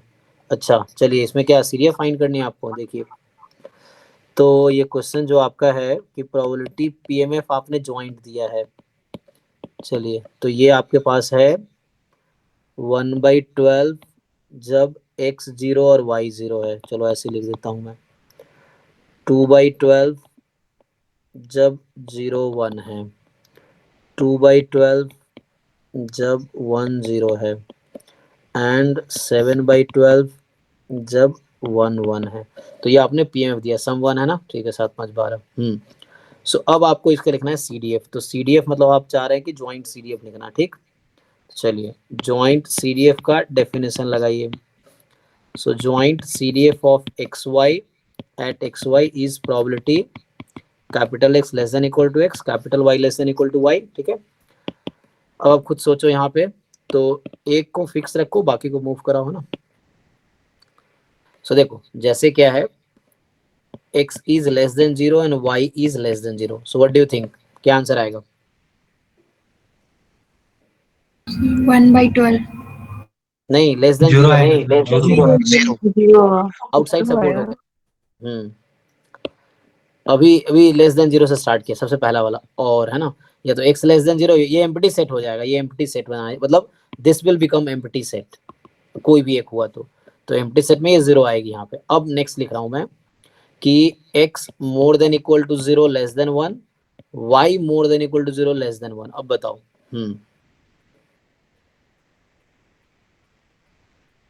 so you take any value of x like x 0.5 y 0.5, यहाँ रखो, देखो कौन सी वैल्यू सेटिस्फाई होगी। 1/12। तो जस्ट आपको जस्ट आपको x कैपिटल x 0 हो सकता है, कैपिटल y 0 होगा, ये दोनों सेटिस्फाई होगा, और 0 0 पे 1/12 है। अब नेक्स्ट देखो, x को अभी फिक्स रखो 0 से 1 के बीच, y को मूव कराओ, बताओ भाई। तो x 0 से 1 में है और y 1 से 2 में है, फॉर एग्जांपल y आपका 1.5 है, सो स्मॉल y को रखो 1.5। तो यहाँ पे क्या क्या वैल्यू सेटिस्फाई होगी, देखो 0 0 0 1 ये आ जाएगी ना, तो 0 0 0 1 वाले को ऐड कर लो। मतलब इसमें जब आप x फिक्स कर रहे हो, भाई पूछना राजेश अगर समझ ना आया तो मैं जो बोल रहा हूँ लिख के दिखाऊंगा, अभी मैं जस्ट बोल रहा हूँ, इसकी कैलकुलेट अलग से सोच के करो, मतलब तुम अलग से ये फाइंड करो, less than equal to 1/2, x less than equal to 3/2, ये अलग से करके देखो, तो तुम्हें समझ आएगा कि x की वैल्यू 0 यहाँ ओके है, y की वैल्यू यहाँ 0 1 दोनों ओके है। तो कहने का मतलब 0 0 0 1, ठीक है, तो 0 0 0 1 पे ऐड कर लो, वैल्यू कितनी आएगी, 3/12, 3/12, 0 0 0 1 पे। हाँ अब x, ये इसके आगे तो कुछ है ही नहीं, मतलब कहने का अगर है भी तो देखो x की वैल्यू कहाँ तक थी 1 0, अच्छा सपोर्ट तो जस्ट 0 1 है ना, तो y का सपोर्ट भी 0 1 ही है, तो इसके आगे ये लिखने की जरूरत भी नहीं है, 2 तक है ना, जस्ट बोल दो y more than equal to 1, इतना ही काफी है। ओके है ना, क्योंकि वो तब लिखता ना जब आगे कुछ होता, वरना ठीक है ये। अब क्या करो, x को थोड़ा आगे बढ़ाओ, तो x को आगे बढ़ाओ मतलब अभी x 0 1 के लिए बात कर रहे थे तुम, अब तुम्हारा x more than equal to 1 है, लेस देन 2 है, और y more than equal to 0 less than 1 है। इस पे चेक करो, तो देखो अब x की वैल्यू लाइक तुम रख सकते हो 1.5, y 0.5, पुट करके देखो तो 1 0 0 0 सेटिस्फाई करेगा। क्या आ गया फिर 3/12, चेक कर लो भाई, 1 0 0 0 सेटिस्फाई करेगा इसको, मतलब इसमें 1 0 और 0 0 आएगा। 1 0 मतलब x को 1 y को 0, और ये वैल्यू कैपिटल X सेटिस्फाई करेगी। लिख के देखो या बताओ मुझे, मैं लिख के दिखाता हूँ। सो ये आ गया। And next when x is more then, फिर यहाँ मोर देन इक्वल टू 1 पे कर लो ना ये, फिर है ना, यहाँ मोर देन इक्वल टू 1 लिख लो। और लास्ट केस बचता है जब x more than equal to 1 और y भी मोर देन इक्वल टू 1 दोनों, तो क्या आएगा 1।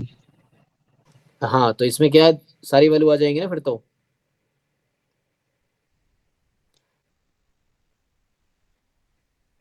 ठीक है भाई, देख लो तो 1 सारी वैल्यू तो ऐड हो जाएंगी, तो 1 ही आ जाएंगे। चेक करो भाई राजेश, ओके है, आंसर है तुम्हारे पास? Yes sir yes. ठीक है ना। तो ओके, यही आंसर है, this is a joint series of x and y. तो आपको ये केसेस बनाने हैं एक्चुअली, कि जैसे ये 0 1 है ना, तो एक बार x को मैंने 0, x को 0 से पहले, y को 0 से पहले, कोई भी एक हो 0 ही आएगा। फिर एक बार हमने x को 0 लिया, जैसे 1 वेरिएबल में करते वैसे ही है, दूसरे को बस फिक्स करना है, तो दोनों 0 से 1 के बीच है। फिर इसको 0 से 1 में रखा, इसको बढ़ाया आगे, फिर अगली बार है ना इसको ये किया, फिर ये यहाँ कांस्टेंट रखा, इसको बढ़ाया, फिर दोनों हो गया। ठीक है, नेक्स्ट क्वेश्चन किनका है? मानसी। हाँ जी, मानसी है अभी? यस सर है। जी चलिए, तो ये जो क्वेश्चन है आपका पहला, ये एक्चुअली गेट का क्वेश्चन है ना, गेट 2020 का है ना शायद, ये जो फर्स्ट क्वेश्चन आपने भेजा है। यस सर, गेट का है। तो ये आपको कह रहा है कि x be a discrete random variable with, तो इसका ना थोड़ा सा अलग अप्रोच है, ये एक टॉपिक आता है, ये नॉर्मली उससे नहीं होगा लेकिन हो जाएगा। देखिए, तो अभी क्या होता है, जैसे हम लोग जो जानते हैं कि हमारे पास अल्फा दे रखा है 0.1, एंड आपको रैंडमाइज टेस्ट होता है क्या? हाँ राइट रैंडमाइज टेस्ट। तो नीमन पियर्सन लेमा यूज करना है रैंडमाइज टेस्ट के लिए, तो उसमें क्या होता है, उसके 2-3 तरीके हैं लिखने के। हाँ, रैंडमाइज टेस्ट है ना, तो लेकिन कुछ प्रॉब्लम नहीं है, देखो आप देख के समझ आ जाएगा आपको। देखिए, आपको क्या समझना है कि होता क्या है यहाँ पे, जैसे हम लोग जनरली टेस्ट को ऐसा लिखते हैं ना कि reject H0 if and only if x more than equal to k, ऐसा लिख देते हैं, ये रिजेक्शन रीजन है। तो इसको दूसरे तरीके से लिखने का तरीका है ना, टेस्ट फंक्शन होता है, ये आप जानते होंगे ना। टेस्ट फंक्शन क्या है कि फाई x, इसको टेस्ट फंक्शन लिखते हैं। तो यहाँ पे जैसे जनरली वैल्यू हम लिख, जो हमारे बेसिक जो लोअर लेवल क्वेश्चन वहाँ क्या होता है 1 0 x more than equal to k, x less than k। तो यहाँ से आप अगर एक्सपेक्टेशन ऑफ फाई x निकालेंगे ना, तो क्या आएगा, वही आएगा जो probability x more than equal to k होगी। तो ये होता है प्रोबेबिलिटी ऑफ रिजेक्टिंग H0, है ना। तो आप ये डायरेक्ट निकालो या ये निकालो, बात बराबर है। या मैं ऐसा बोलूँ कि जैसे आप लोग क्या जानते हो कि अल्फा इज प्रोबेबिलिटी ऑफ, या टाइप 1 एरर की प्रोबेबिलिटी आप जानते हो, rejecting H0 when H0 is true, right. तो यहाँ पे क्या आ जाता है आपका x more than equal to k when H0 is true. तो इंस्टेड ऑफ राइटिंग दिस आप ये भी लिख सकते हो phi x when H0 is true. ये तीनों सेम चीज है ना। Yes sir. ये चीज है। तो जब टेस्ट फंक्शन दिया होता है रैंडमाइज टेस्ट में, मैं ये नोटेशन यूज करूंगा अभी। और यहाँ पे कई बार जब आपका लेवल अचीव नहीं होता है तो 1 के प्लेस पे कोई दूसरा कांस्टेंट लेना पड़ता है, ताकि आप उस लेवल ऑफ सिग्निफिकेंस को अचीव कर सको। मतलब आपका जो टाइप 1 एरर की प्रोबेबिलिटी अल्फा के इक्वल आ जाए, जो इस क्वेश्चन में है। जैसे देखिए, सो अगर हम ये सॉल्व करें कि जैसे आपका है टेबल, सब लोग देख लो क्वेश्चन ग्रुप में है, तो हम सीधा स्टार्ट करते हैं। हमें पूछा क्या है, तो हमसे पूछा है power of the most powerful level alpha 0.1 test for testing H0 जब F0 में है दिस। तो इसमें जब आप रेशियो निकालते हैं, जैसे हम, मेरा जो अप्रोच रहा है, तो जैसे मैं क्या करता हूँ F0 अपॉन F1 फाइंड करता हूँ, ठीक। तो ये LH0 अपॉन LH1 लाइक्लीहुड है ना, जो लाइक्लीहुड रेशियो टेस्ट होता है वही मैं अप्लाई कर रहा हूँ अभी। Yes sir. तो आप अप्लाई करेंगे तो क्या मिल रहा है 10 अपॉन 0 मतलब 10 अपॉन 5। अगला आएगा आपका 10/6, अगला है 10/8, नेक्स्ट है 10/9 और नेक्स्ट है 60/72 जो कि एक्चुअली 10/12 है ना। तो रेशियो है। तो अभी आप देख रहे हैं क्या है, इंक्रीजिंग है कि डिक्रीजिंग है? डिक्रीजिंग। जी, तो ये हमारा डिक्रीजिंग है। तो जब हमारा लाइक्लीहुड रेशियो डिक्रीजिंग होता है तो ये एक कॉन्सेप्ट है, this is decreasing. So if and only if जो क्रिटिकल रीजन होगा वो आपका मोर देन इक्वल टू के होगा, है ना। यस तो सर। ये एक कॉन्सेप्ट है कि जब लाइक्लीहुड रेशियो डिक्रीजिंग होता है ऐसा होगा, इंक्रीजिंग होता तो लेस देन इक्वल टू के होता। अब आप यहाँ नोटिस ये करेंगे कि अच्छा तो के का ऐसा कोई सुटेबल वैल्यू आपको डायरेक्टली मिलेगा ही नहीं, है ना। जैसे फॉर एग्जांपल अगर हमें क्या है, हमारा अल्फा दे रखा है 0.1, तो अगर मैं सोचूं probability of rejecting h not when H not is true, तो ये कह रहा है एफ नॉट यूज करो। तो आप के को हाईएस्ट वैल्यू भी ले लो अगर 5 भी, तो x more than equal to 5 हमारा कितना दे रखा है 0.60, लेकिन मुझे तो 0.10 चाहिए। तो इसका मतलब ये है कि मुझे टेस्ट स्टैटिस्टिक्स को अपने हिसाब से लिखना पड़ेगा। तो यहाँ मैं क्या करूंगा, तो जो बता रहा था ये वही चीज है। So instead of writing this I will write this as expectation of 5x when h not is true, मतलब x belongs to f not, ठीक है, ये लिखूंगा। अब 5x मेरा क्या होगा, तो 5x यहाँ पे मुझे ऐसा नंबर रखना है जिसके लिए तो x more than equal to k और x अदरवाइज ना, यहाँ पे अदरवाइज। सो ये अदरवाइज, तो यहाँ पे आप क्या कर सकते हैं कि यहाँ क्या ऐसा नंबर, यहाँ पे नंबर कोई मैं ले लेता हूँ suppose let's say small a और 0, तो expectation of 5x given h not is true, this I want 0.1। तो मैं उसके ढूंढ रहा हूँ a ऐसा क्या होगा, मैं ये ढूंढना चाह रहा हूँ, ठीक है। तो हाईएस्ट वैल्यू k की क्या हो सकती है यहाँ पे, है ना। तो आप चेक करो एक बारी। सो एक्सपेक्टेशन ऑफ 5x, तो मतलब क्या आएगा ये a time probability x more than equal to k, है ना, given x belongs to f not, this is 0.1। तो ये कब आएगा,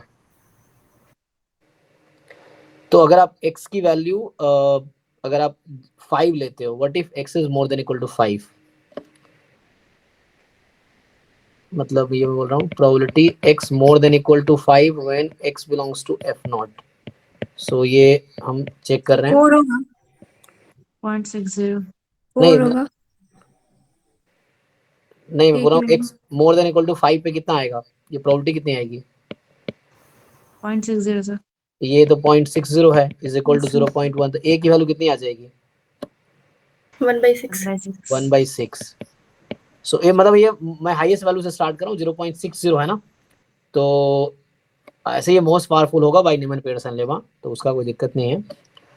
सो यहाँ पे हमने ये कंस्ट्रक्ट किया, तो मेरा टेस्ट स्टैटिस्टिक्स कुछ इस तरह से मैं बनाऊंगा कि 1/6 जब x more than equal to 5 है या more than equal to k है ऐसा बोलो, और 0 जब x क्या है अदरवाइज, अदरवाइज हाँ अदरवाइज लिख लो आप सीधा। सो अदरवाइज लिख लेते हैं। सो ये आपके पास है। अब आप क्या कीजिए कि नाउ यू फाइंड, आपको क्या चाहिए, पावर चाहिए ना। तो यहाँ मैंने क्या यूज किया, k को 5 के लिए किया ना, k more than equal to 5, ये मैंने क्रिटिकल रीजन लिया है। So I have considered critical x more than equal to 5। Initially probability x more than equal to 5 आपकी कितनी थी 0.60 थी एक्चुअली। ऐसे ये जैम लेवल का क्वेश्चन नहीं है, तो मैं पहले बता दूं जैम में ये सब आएगा नहीं, क्योंकि जैम में डायरेक्टली जो क्वेश्चन आएगा वो डायरेक्टली न्यूमैन पियर्सन लेमा पे ही आएगा बेस्ड, है ना, तो इस पे नहीं आएगा। गेट में है क्या ये? जी हाँ, ये गेट में गेट का ही है, तो गेट में थोड़ा है ना आगे का टॉपिक है उस पे बेस्ड आएगा। तो यहाँ पे आप सिंपली आप e ऑफ 5x निकाल लो अब। तो e of 5x when h not is true, तो ये आप फाइंड करोगे तो आपका आंसर आ जाएगा। सो e ऑफ 5x आ जाएगा 1/6 time probability x more than equal to 5 when x belongs to f not. तो मतलब 1/6 नहीं, नॉट f नॉट ना, अब मैं पावर निकाल रहा हूँ एक्चुअली। Yes sir. f। हाँ तो यहाँ F1 h1 हो होगा। जाएगा तो f1 हो जाएगा। अब तो ये हो गया। अब जब f1 में आप देखिए x more than equal to 5 पे क्या प्रोबेबिलिटी है, 0.72। तो ये यहाँ से 0.12 आ जाएगा। ओके। एक ये भी है, कुछ लोग दूसरे तरीके से सॉल्व करते हैं। एक तरीके मैं कहीं देख रहा था f0 upon f1 upon f0 को वो लोग जो रेशियो है, हाँ ऐसा कुछ किया था।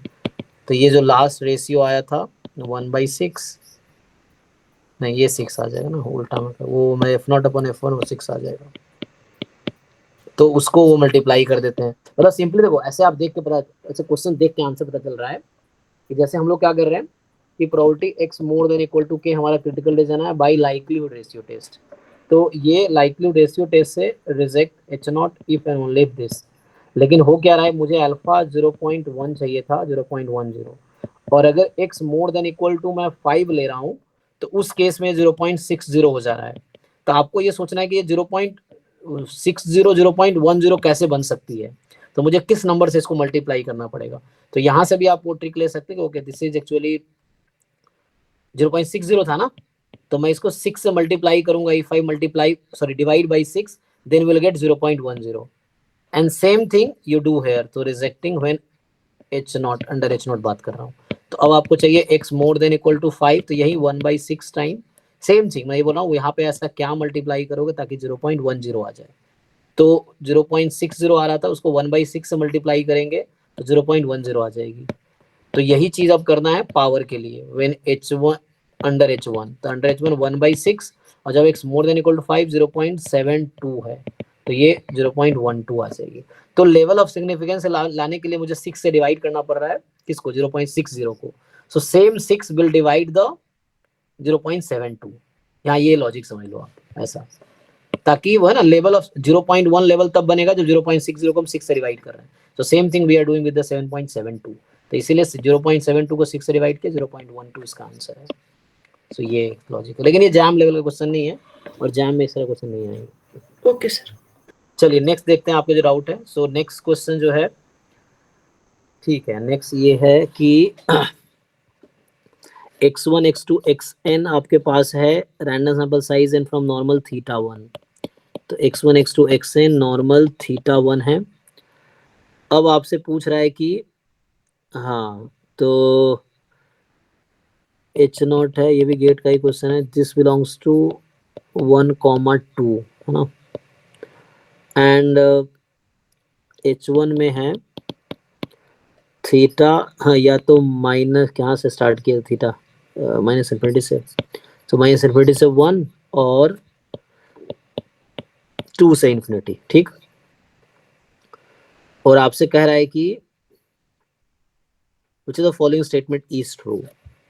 तो ये देखो आप h1 में देखो क्या हो रहा है कि ये ओपन इंटरवल है ना h1 में। सो Yes, आप जब पावर निकाल रहे होंगे तो क्या होगा,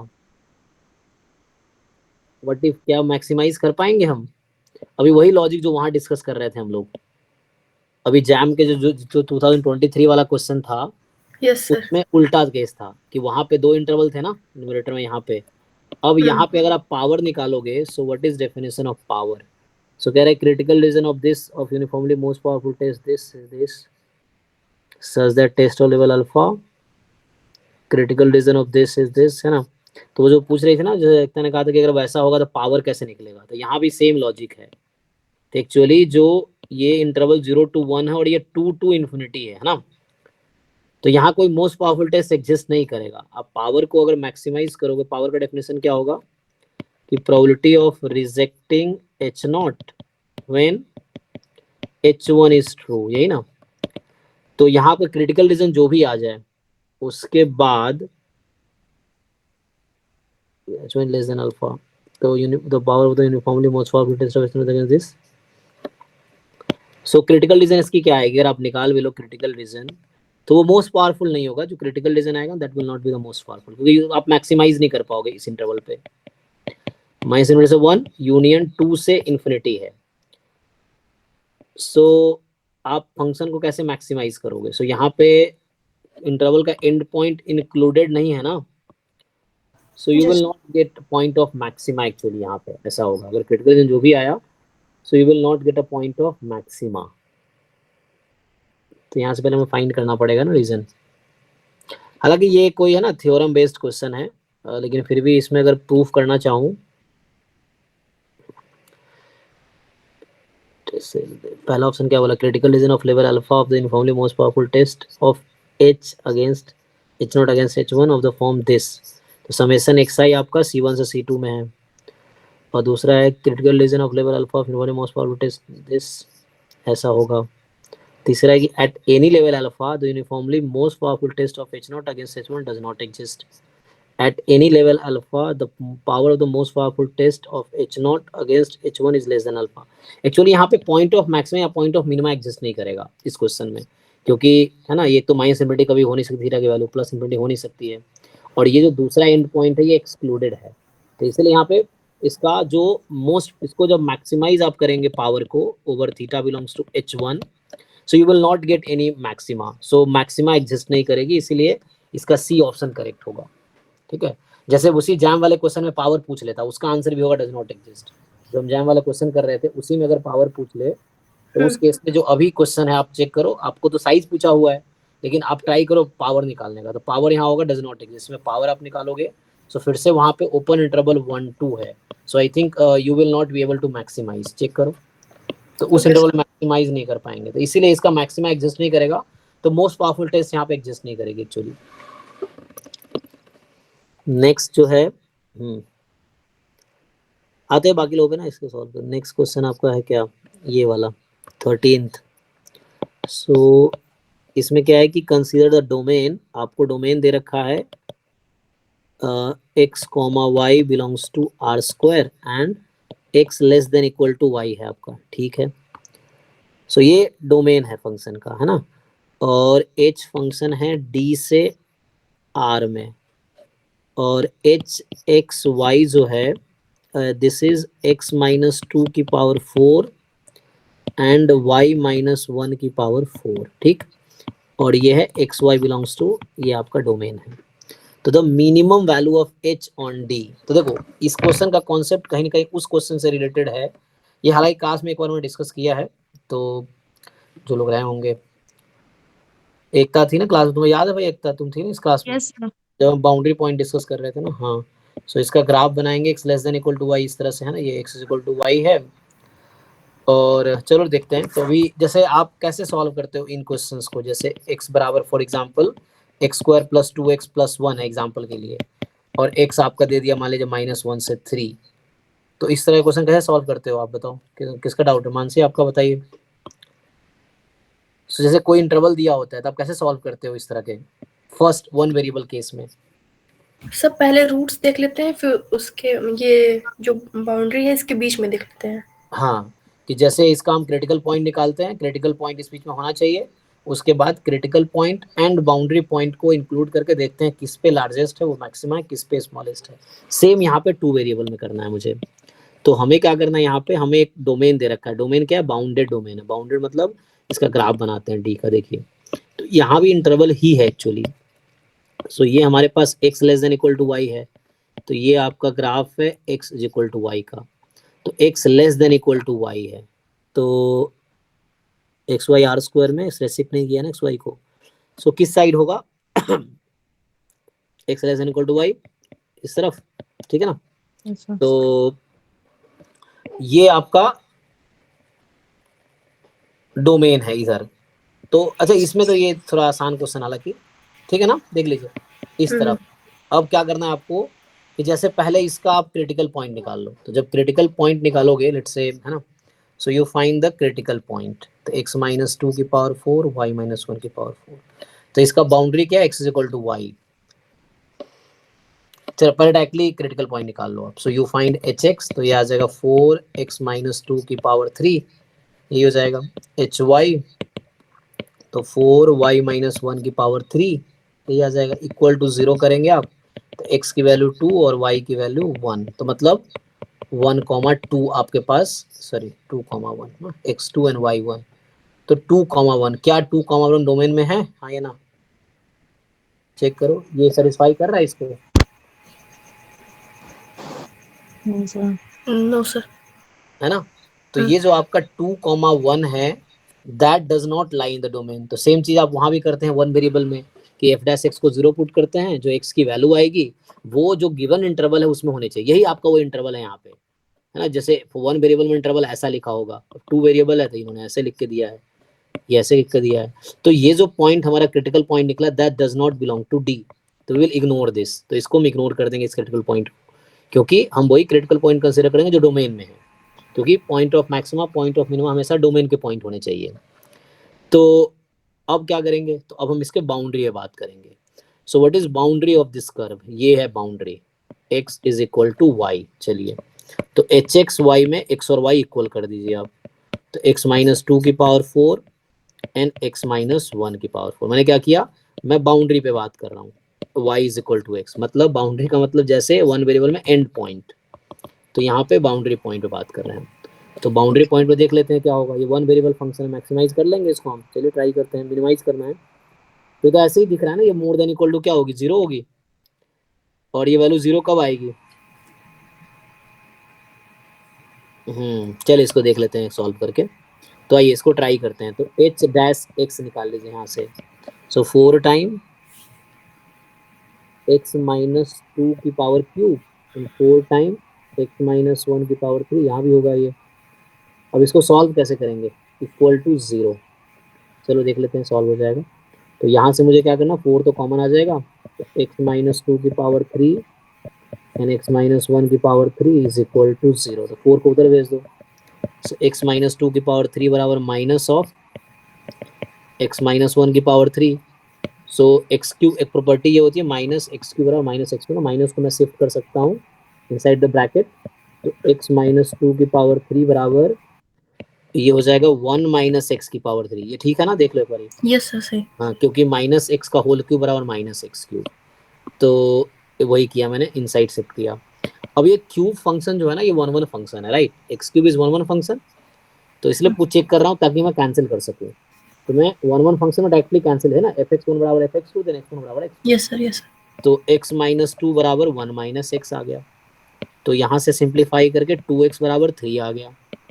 तो x की वैल्यू कितनी आ गई, 3/2। ठीक, तो यहाँ से x 3/2, और चूंकि मैं बाउंड्री में बात कर रहा था तो y भी मेरा 3/2 है। तो ये पॉइंट ऑफ, अब मैक्सिमा है मिनिमा है वो हम डिसाइड कर लेंगे डबल डेरिवेटिव करके चाहे तो, है ना। तो ये वन वेरिएबल फंक्शन है। अच्छा एक मिनट, ये भी देखना है कि x की वैल्यू कहाँ से कहाँ तक होगी। तो मैंने x is equal to y लिया है, तो कोई दिक्कत नहीं, माइनस इनफिनिटी से प्लस इनफिनिटी में जा रही है, कोई दिक्कत नहीं, x कोई रियल नंबर है। तो ओके देख लीजिए, अब इसी पे मुझे लगता है मिनिमम मिल जाएगा। तो x को आप रख दीजिए, ऑप्शन चारों सही है ना, तो रख दो सीधा सीधा। एच एक्स जो था ना, एच एक्स में x को 3/2 रख दो यहीं पे। 3/2 माइनस 2 1/2 की पावर 4, 3/2 माइनस 1 1/2 की पावर 4। तो ये हो गया 2/16 1/8 इसका आंसर है। मतलब ये पॉइंट ऑफ मिनिमा ही आएगा, मैं ये कहना चाह रहा हूँ। चाहो तो वेरीफाई कर लो आप, h डबल डेरिवेटिव निकालो, इस पॉइंट पे चेक कर लो, पॉजिटिव आएगा। यहाँ से डबल डेरिवेटिव निकाल के आप रख के देखो जरा, क्योंकि स्क्वायर हो जाएगा ना वो डबल डेरिवेटिव। अगर मैं h डबल डैश x यहाँ से निकालता भी हूँ तो क्या ही हो जाएगा, क्यूब है तो डेरिवेटिव स्क्वायर में चली जाएगी। Yes sir. 12x माइनस 2 का square and 12x minus 1 square, जो कि पॉजिटिव ही है।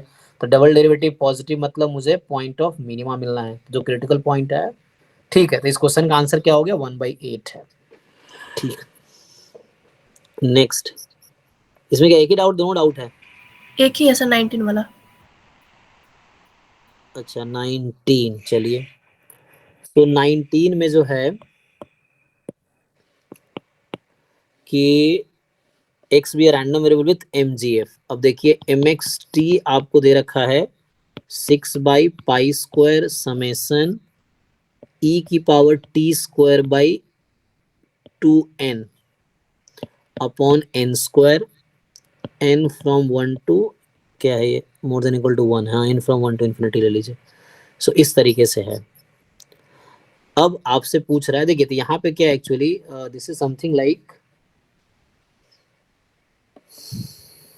6/π² n from 1 to infinity 1/n² e की power t² by 2n।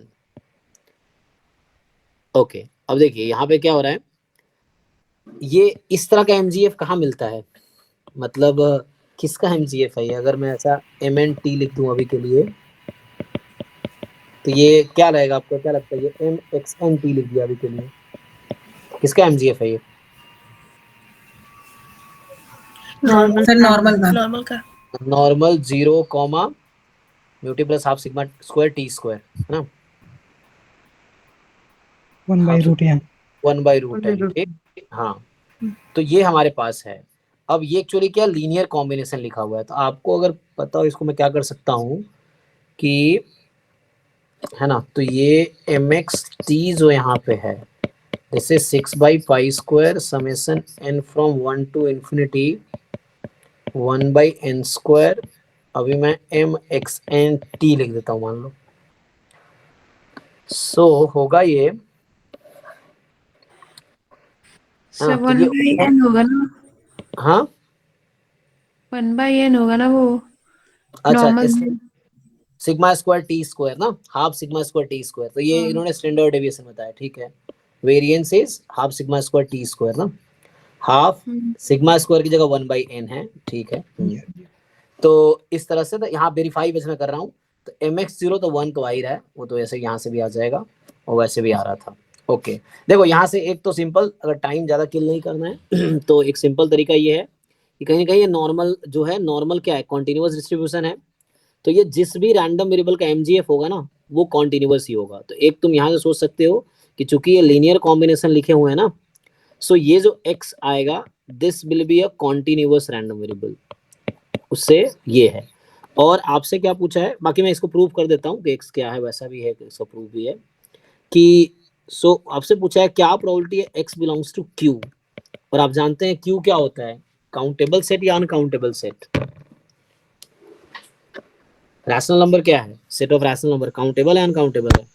Sir countable. हाँ तो काउंटेबल सेट है, तो काउंटेबल सेट में x कोई कॉन्टिन्यूअस रैंडम वेरिएबल है, तो काउंटेबल सेट पे उसकी प्रोबेबिलिटी क्या होगी सर 0। हाँ 0 ही हो जाएगी, क्योंकि आप इंटीग्रेशन नहीं कर सकते काउंटेबल सेट पे ना, तो x तो कॉन्टिन्यूअस रैंडम वेरिएबल है। तो ये तो सिंपल एक थ्योरम है कि probability of continuous random variable on a countable set is 0, simple. क्यों? क्योंकि आप ऐसा लिख सकते हैं, अगर इसको आप चाहो तो डिटेल में, सो आप लिख सकते हो क्यू सेट को पर्टिकुलर लेबल किया जा सकता है, Q1 Q2 Qn so on. मतलब एक ऐसा फंक्शन एग्जिस्ट करता है जो नेचुरल नंबर से रैशनल नंबर में, ये बाइजेक्टिव फंक्शन है, ऐसा फंक्शन है, क्योंकि ये काउंटेबल का डेफिनेशन यही है कि कोई सेट काउंटेबल है, इसका मतलब है नेचुरल नंबर से उस सेट में एक बाइजेक्टिव फंक्शन मिल जाएगा आपको। सो आपके पास जो है ना ये Q1 Q2 Q3 लेवल आप एक सेट के फॉर्म में लिख सकते हो रैशनल नंबर को, इस तरह से एक सेट के फॉर्म में। तो यहाँ पे x बराबर Q1 प्लस x बराबर Q2 इस तरह से, और कॉन्टिन्यूअस का डेफिनेशन है कि ईच पॉइंट पे प्रोबेबिलिटी 0 होगी, तो 0 0 0 होता रहेगा, तो आप इसको ऐड करेंगे तो फाइनली कहने का मतलब आंसर 0 आ जाएगी। तो एक ये लॉजिक। अब क्वेश्चन ये है कौन सा रैंडम वेरिएबल है, ठीक है ना। तो इस क्वेश्चन का आंसर एग्जाम में सीधा सीधा आप बता सकते हो कि आंसर 0 होगा, बिकॉज एक तो x कॉन्टिन्यूअस रैंडम वेरिएबल, कहीं ना कहीं नॉर्मल डिस्ट्रीब्यूशन से रिलेशन है इसका, तो कॉन्टिन्यूअस रैंडम वेरिएबल है। और दूसरी बात कि q काउंटेबल सेट है, तो काउंटेबल सेट पे कॉन्टिन्यूअस रैंडम वेरिएबल हमेशा 0 आएगी, ठीक है ना। तो ये इनफैक्ट आप एज ए थ्योरम लिख सकते हो कि फाइनाइट पे तो होता है, पता ही है, थ्योरम यही है कि if a is countable set and x is continuous random variable, तो probability x belongs to a ये 0 ही होगी। तो दिस इज रिजल्ट सिंपल, क्योंकि जब भी प्रोबेबिलिटी आप निकालते हो कॉन्टिन्यूअस किसी इंटरवल पे निकालते हो, क्यों? क्योंकि इंटरवल अनकाउंटेबल सेट होता है, तो उस पर कुछ डेंसिटी होगी, काउंटेबल सेट पे कोई डेंसिटी नहीं होगी। अब बाकी इसको अगर लिखना चाहो तो वी कैन कंस्ट्रक्ट वो रैंडम वेरिएबल जिसका ये mgf है। तो कैसे कंस्ट्रक्ट करते हैं, तो यहां से अगर आप देखो कि अगर मैं ये लिखूं सम में कैसे ब्रेक कर सकते हैं इसको हम, तो यहाँ से अगर ब्रेक करेंगे ना, इसका एक ना डायरेक्ट रिजल्ट है, क्या है कि x will be some linear combination of continuous random variable, है ना। अगर जैसे यहाँ तो ये जानते हैं x1 x2 xn eight t, तो ये तो सिंपल, अगर यहाँ पे क्या लिख रखा है इसने, अच्छा वो हमें खुद कंस्ट्रक्ट करना होगा x1 x2 xn, तो उस केस में अगर इंडिपेंडेंट है xi तो ये तो सिंपल प्रोडक्ट बन जाता है, नहीं तो इसका तो प्रोडक्ट में आ जाएगा। लेकिन मैं कंस्ट्रक्ट कैसे और इस तरह से मतलब बना सकते हैं, वैसा टाइम देना पड़ेगा। एनीवे कहने का मतलब यहाँ पे ये है, या इसको मैं एक बार लिख के भेज दूंगा, सभी टाइम लग जाएगा फिर, क्योंकि मतलब कहना समझ आ रहा है, कहना क्या चाह रहा हूँ मैं, क्योंकि ये एक्चुअली कॉन्टिन्यूअस रैंडम वेरिएबल का mgf है, तो एक x में x1 x2 xn, इसे xn लिखा मैंने, तो xn के टर्म में कुछ हम बना सकते हैं उस तरीके से सम में या कुछ ऐसा करके, जिससे तुम्हारा ये MGF आ जाएगा x का, और उस केस में भी x भी कॉन्टिन्यूअस रैंडम वेरिएबल ही होगी, कोई प्रॉब्लम नहीं है। तो चूंकि ये नॉर्मल रैंडम वेरिएबल कॉन्टिन्यूअस है, तो जो x बनेगी वो भी कॉन्टिन्यूअस रैंडम वेरिएबल ही होगी। एंड बाकी वही लॉजिक है कि continuous random variable at a countable set has probability 0। तो ये लॉजिक है, सिंपल इंटेंस में ये करना है ना। बाकी ओके इसको सर। हाँ, इसको डिस्क्राइब करना तो मैं लिख के ग्रुप में भेज दूंगा अभी तो ट्राई करना पड़ेगा मुझे। तो किसका रह गया, अब किसी का रह गया नेक्स्ट? हाँ चलो,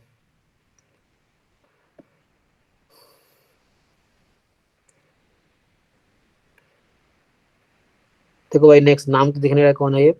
911 इसका नंबर है। हाँ, सो क्वेश्चन है 32।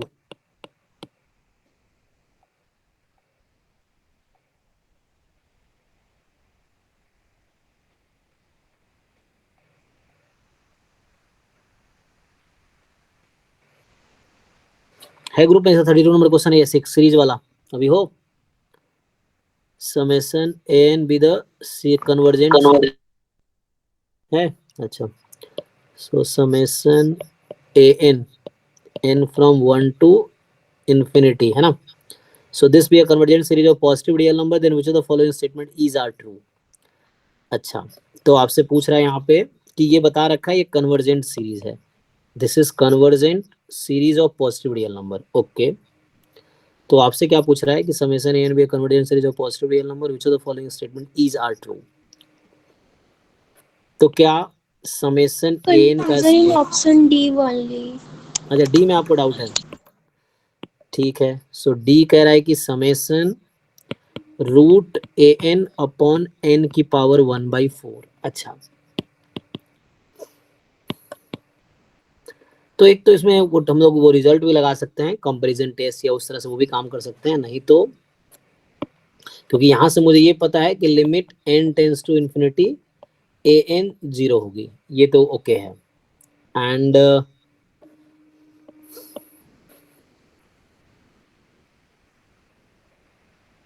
तो एक काम करो, जैसे ए एन मैं ऐसा लूंगा तो ये सीरीज कब कन्वर्ज करती है, जब है ना ए एन मतलब ये एन पी सीरीज वाली ना, कि 1/n की पावर p इज कन्वर्जेंट, ये कब होती है?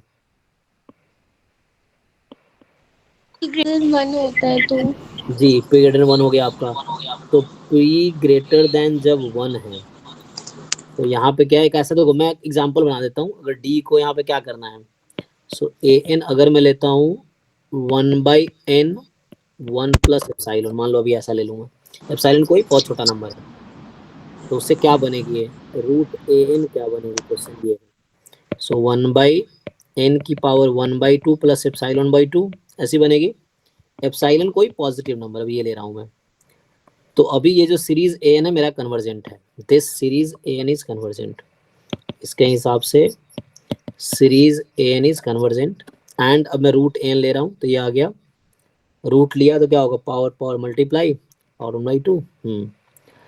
अब इसको इसके साथ फिट करो जरा, तो अगर मैं इसको root A N upon N की पावर 1/4, सो कितना आ जाएगा एन की पावर 1/4 प्लस 1/2 प्लस एप्सिलॉन/2। क्या लगता है इसका सम 1 से ज्यादा आएगा? अगर मैं इस पे सीरीज लगा दूं, क्या गारंटी है 1 से ज्यादा आने की?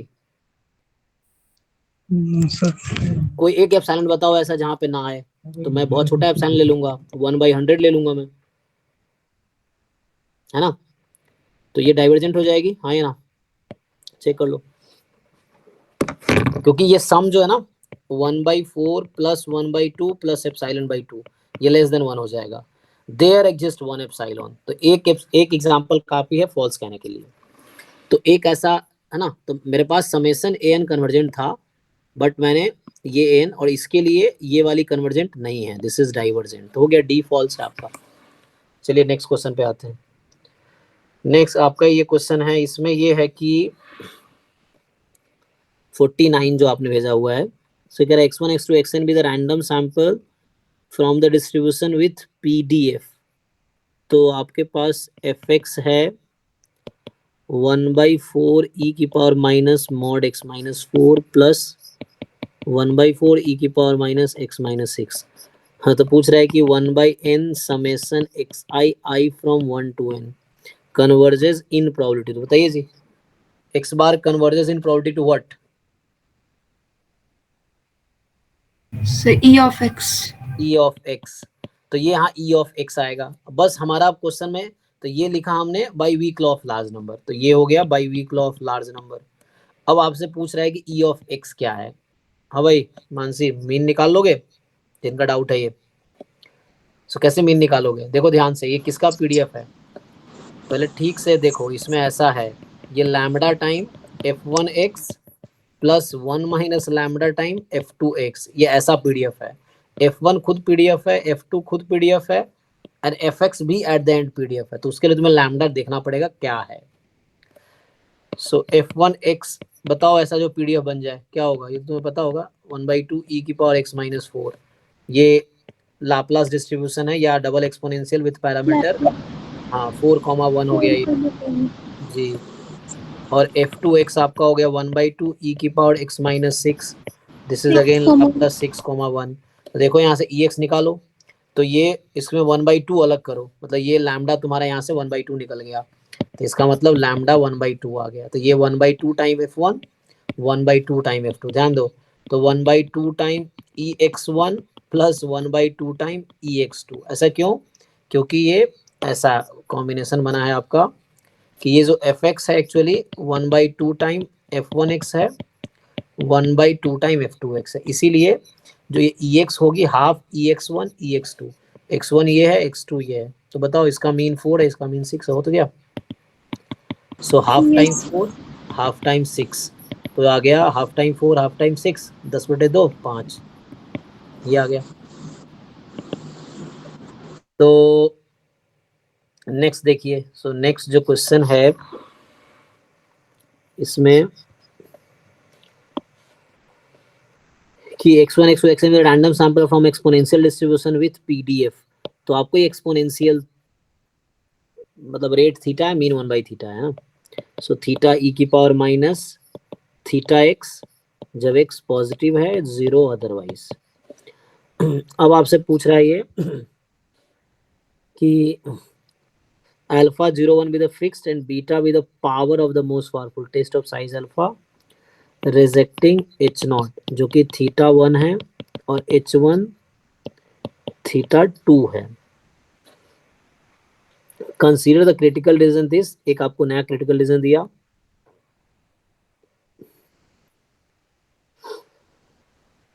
तो पूछ कह रहा है कि the most powerful test of size alpha for testing h0 this and this. देखो पहले तुम अगर क्रिटिकल रीजन निकालोगे तो इसका क्या अपोजिट आ रहा होगा, मतलब आप यहां से इसका क्रिटिकल रीजन क्या आता है आपने फाइंड किया? यस सर, जी क्या आएगा?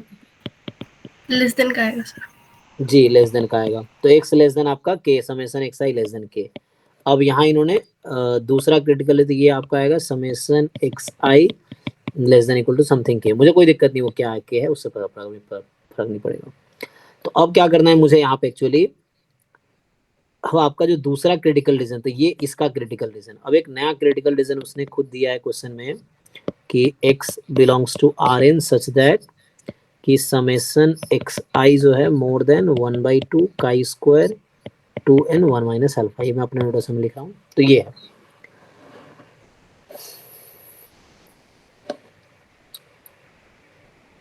Then critical region corresponding to most powerful test of size this. देखो तो इस टेस्ट का साइज अल्फा है और इस टेस्ट का पावर बीटा है, ये क्वेश्चन में गिवन है।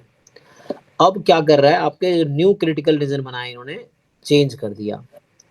तो होगा क्या इसमें कि ये इंटरचेंज जो इसका h0 है, तो मैं इसको थोड़ा वो कर देता हूँ, टेस्ट 1 और टेस्ट 2 लिख देता हूँ।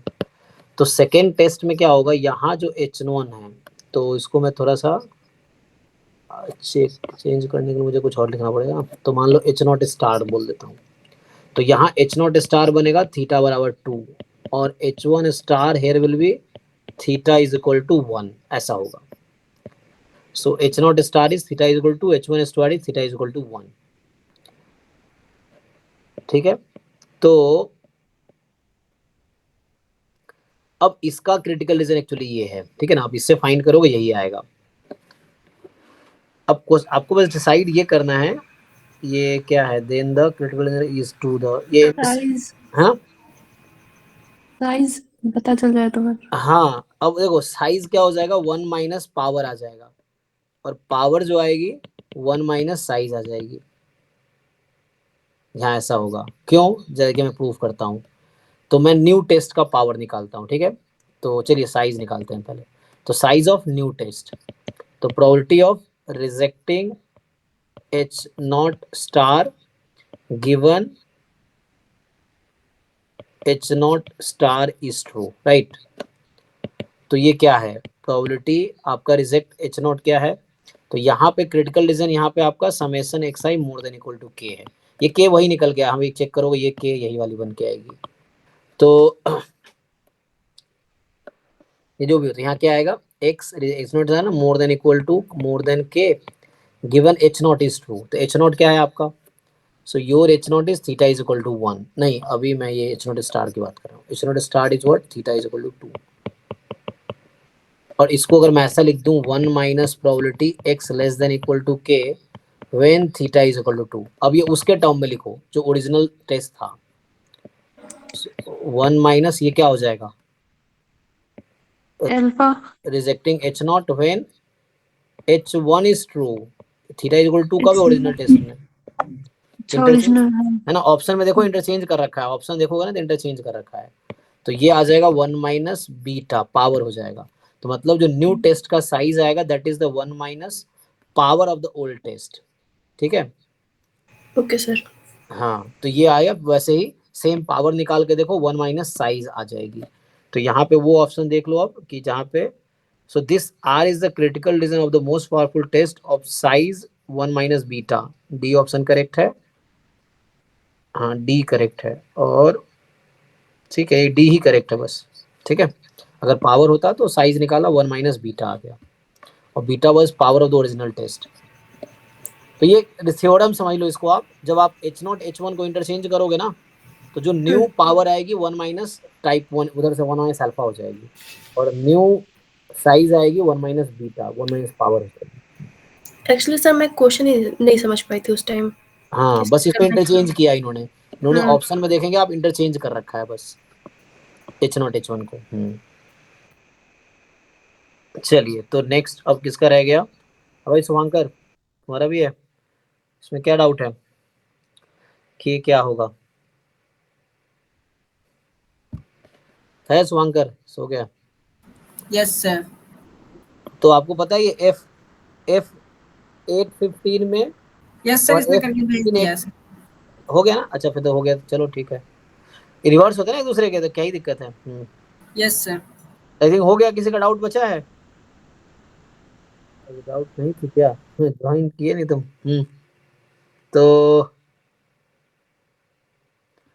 आई थिंक सबका डाउट हो गया, किसी का बचा है तो बताओ, अदरवाइज स्टॉप करते हैं आज।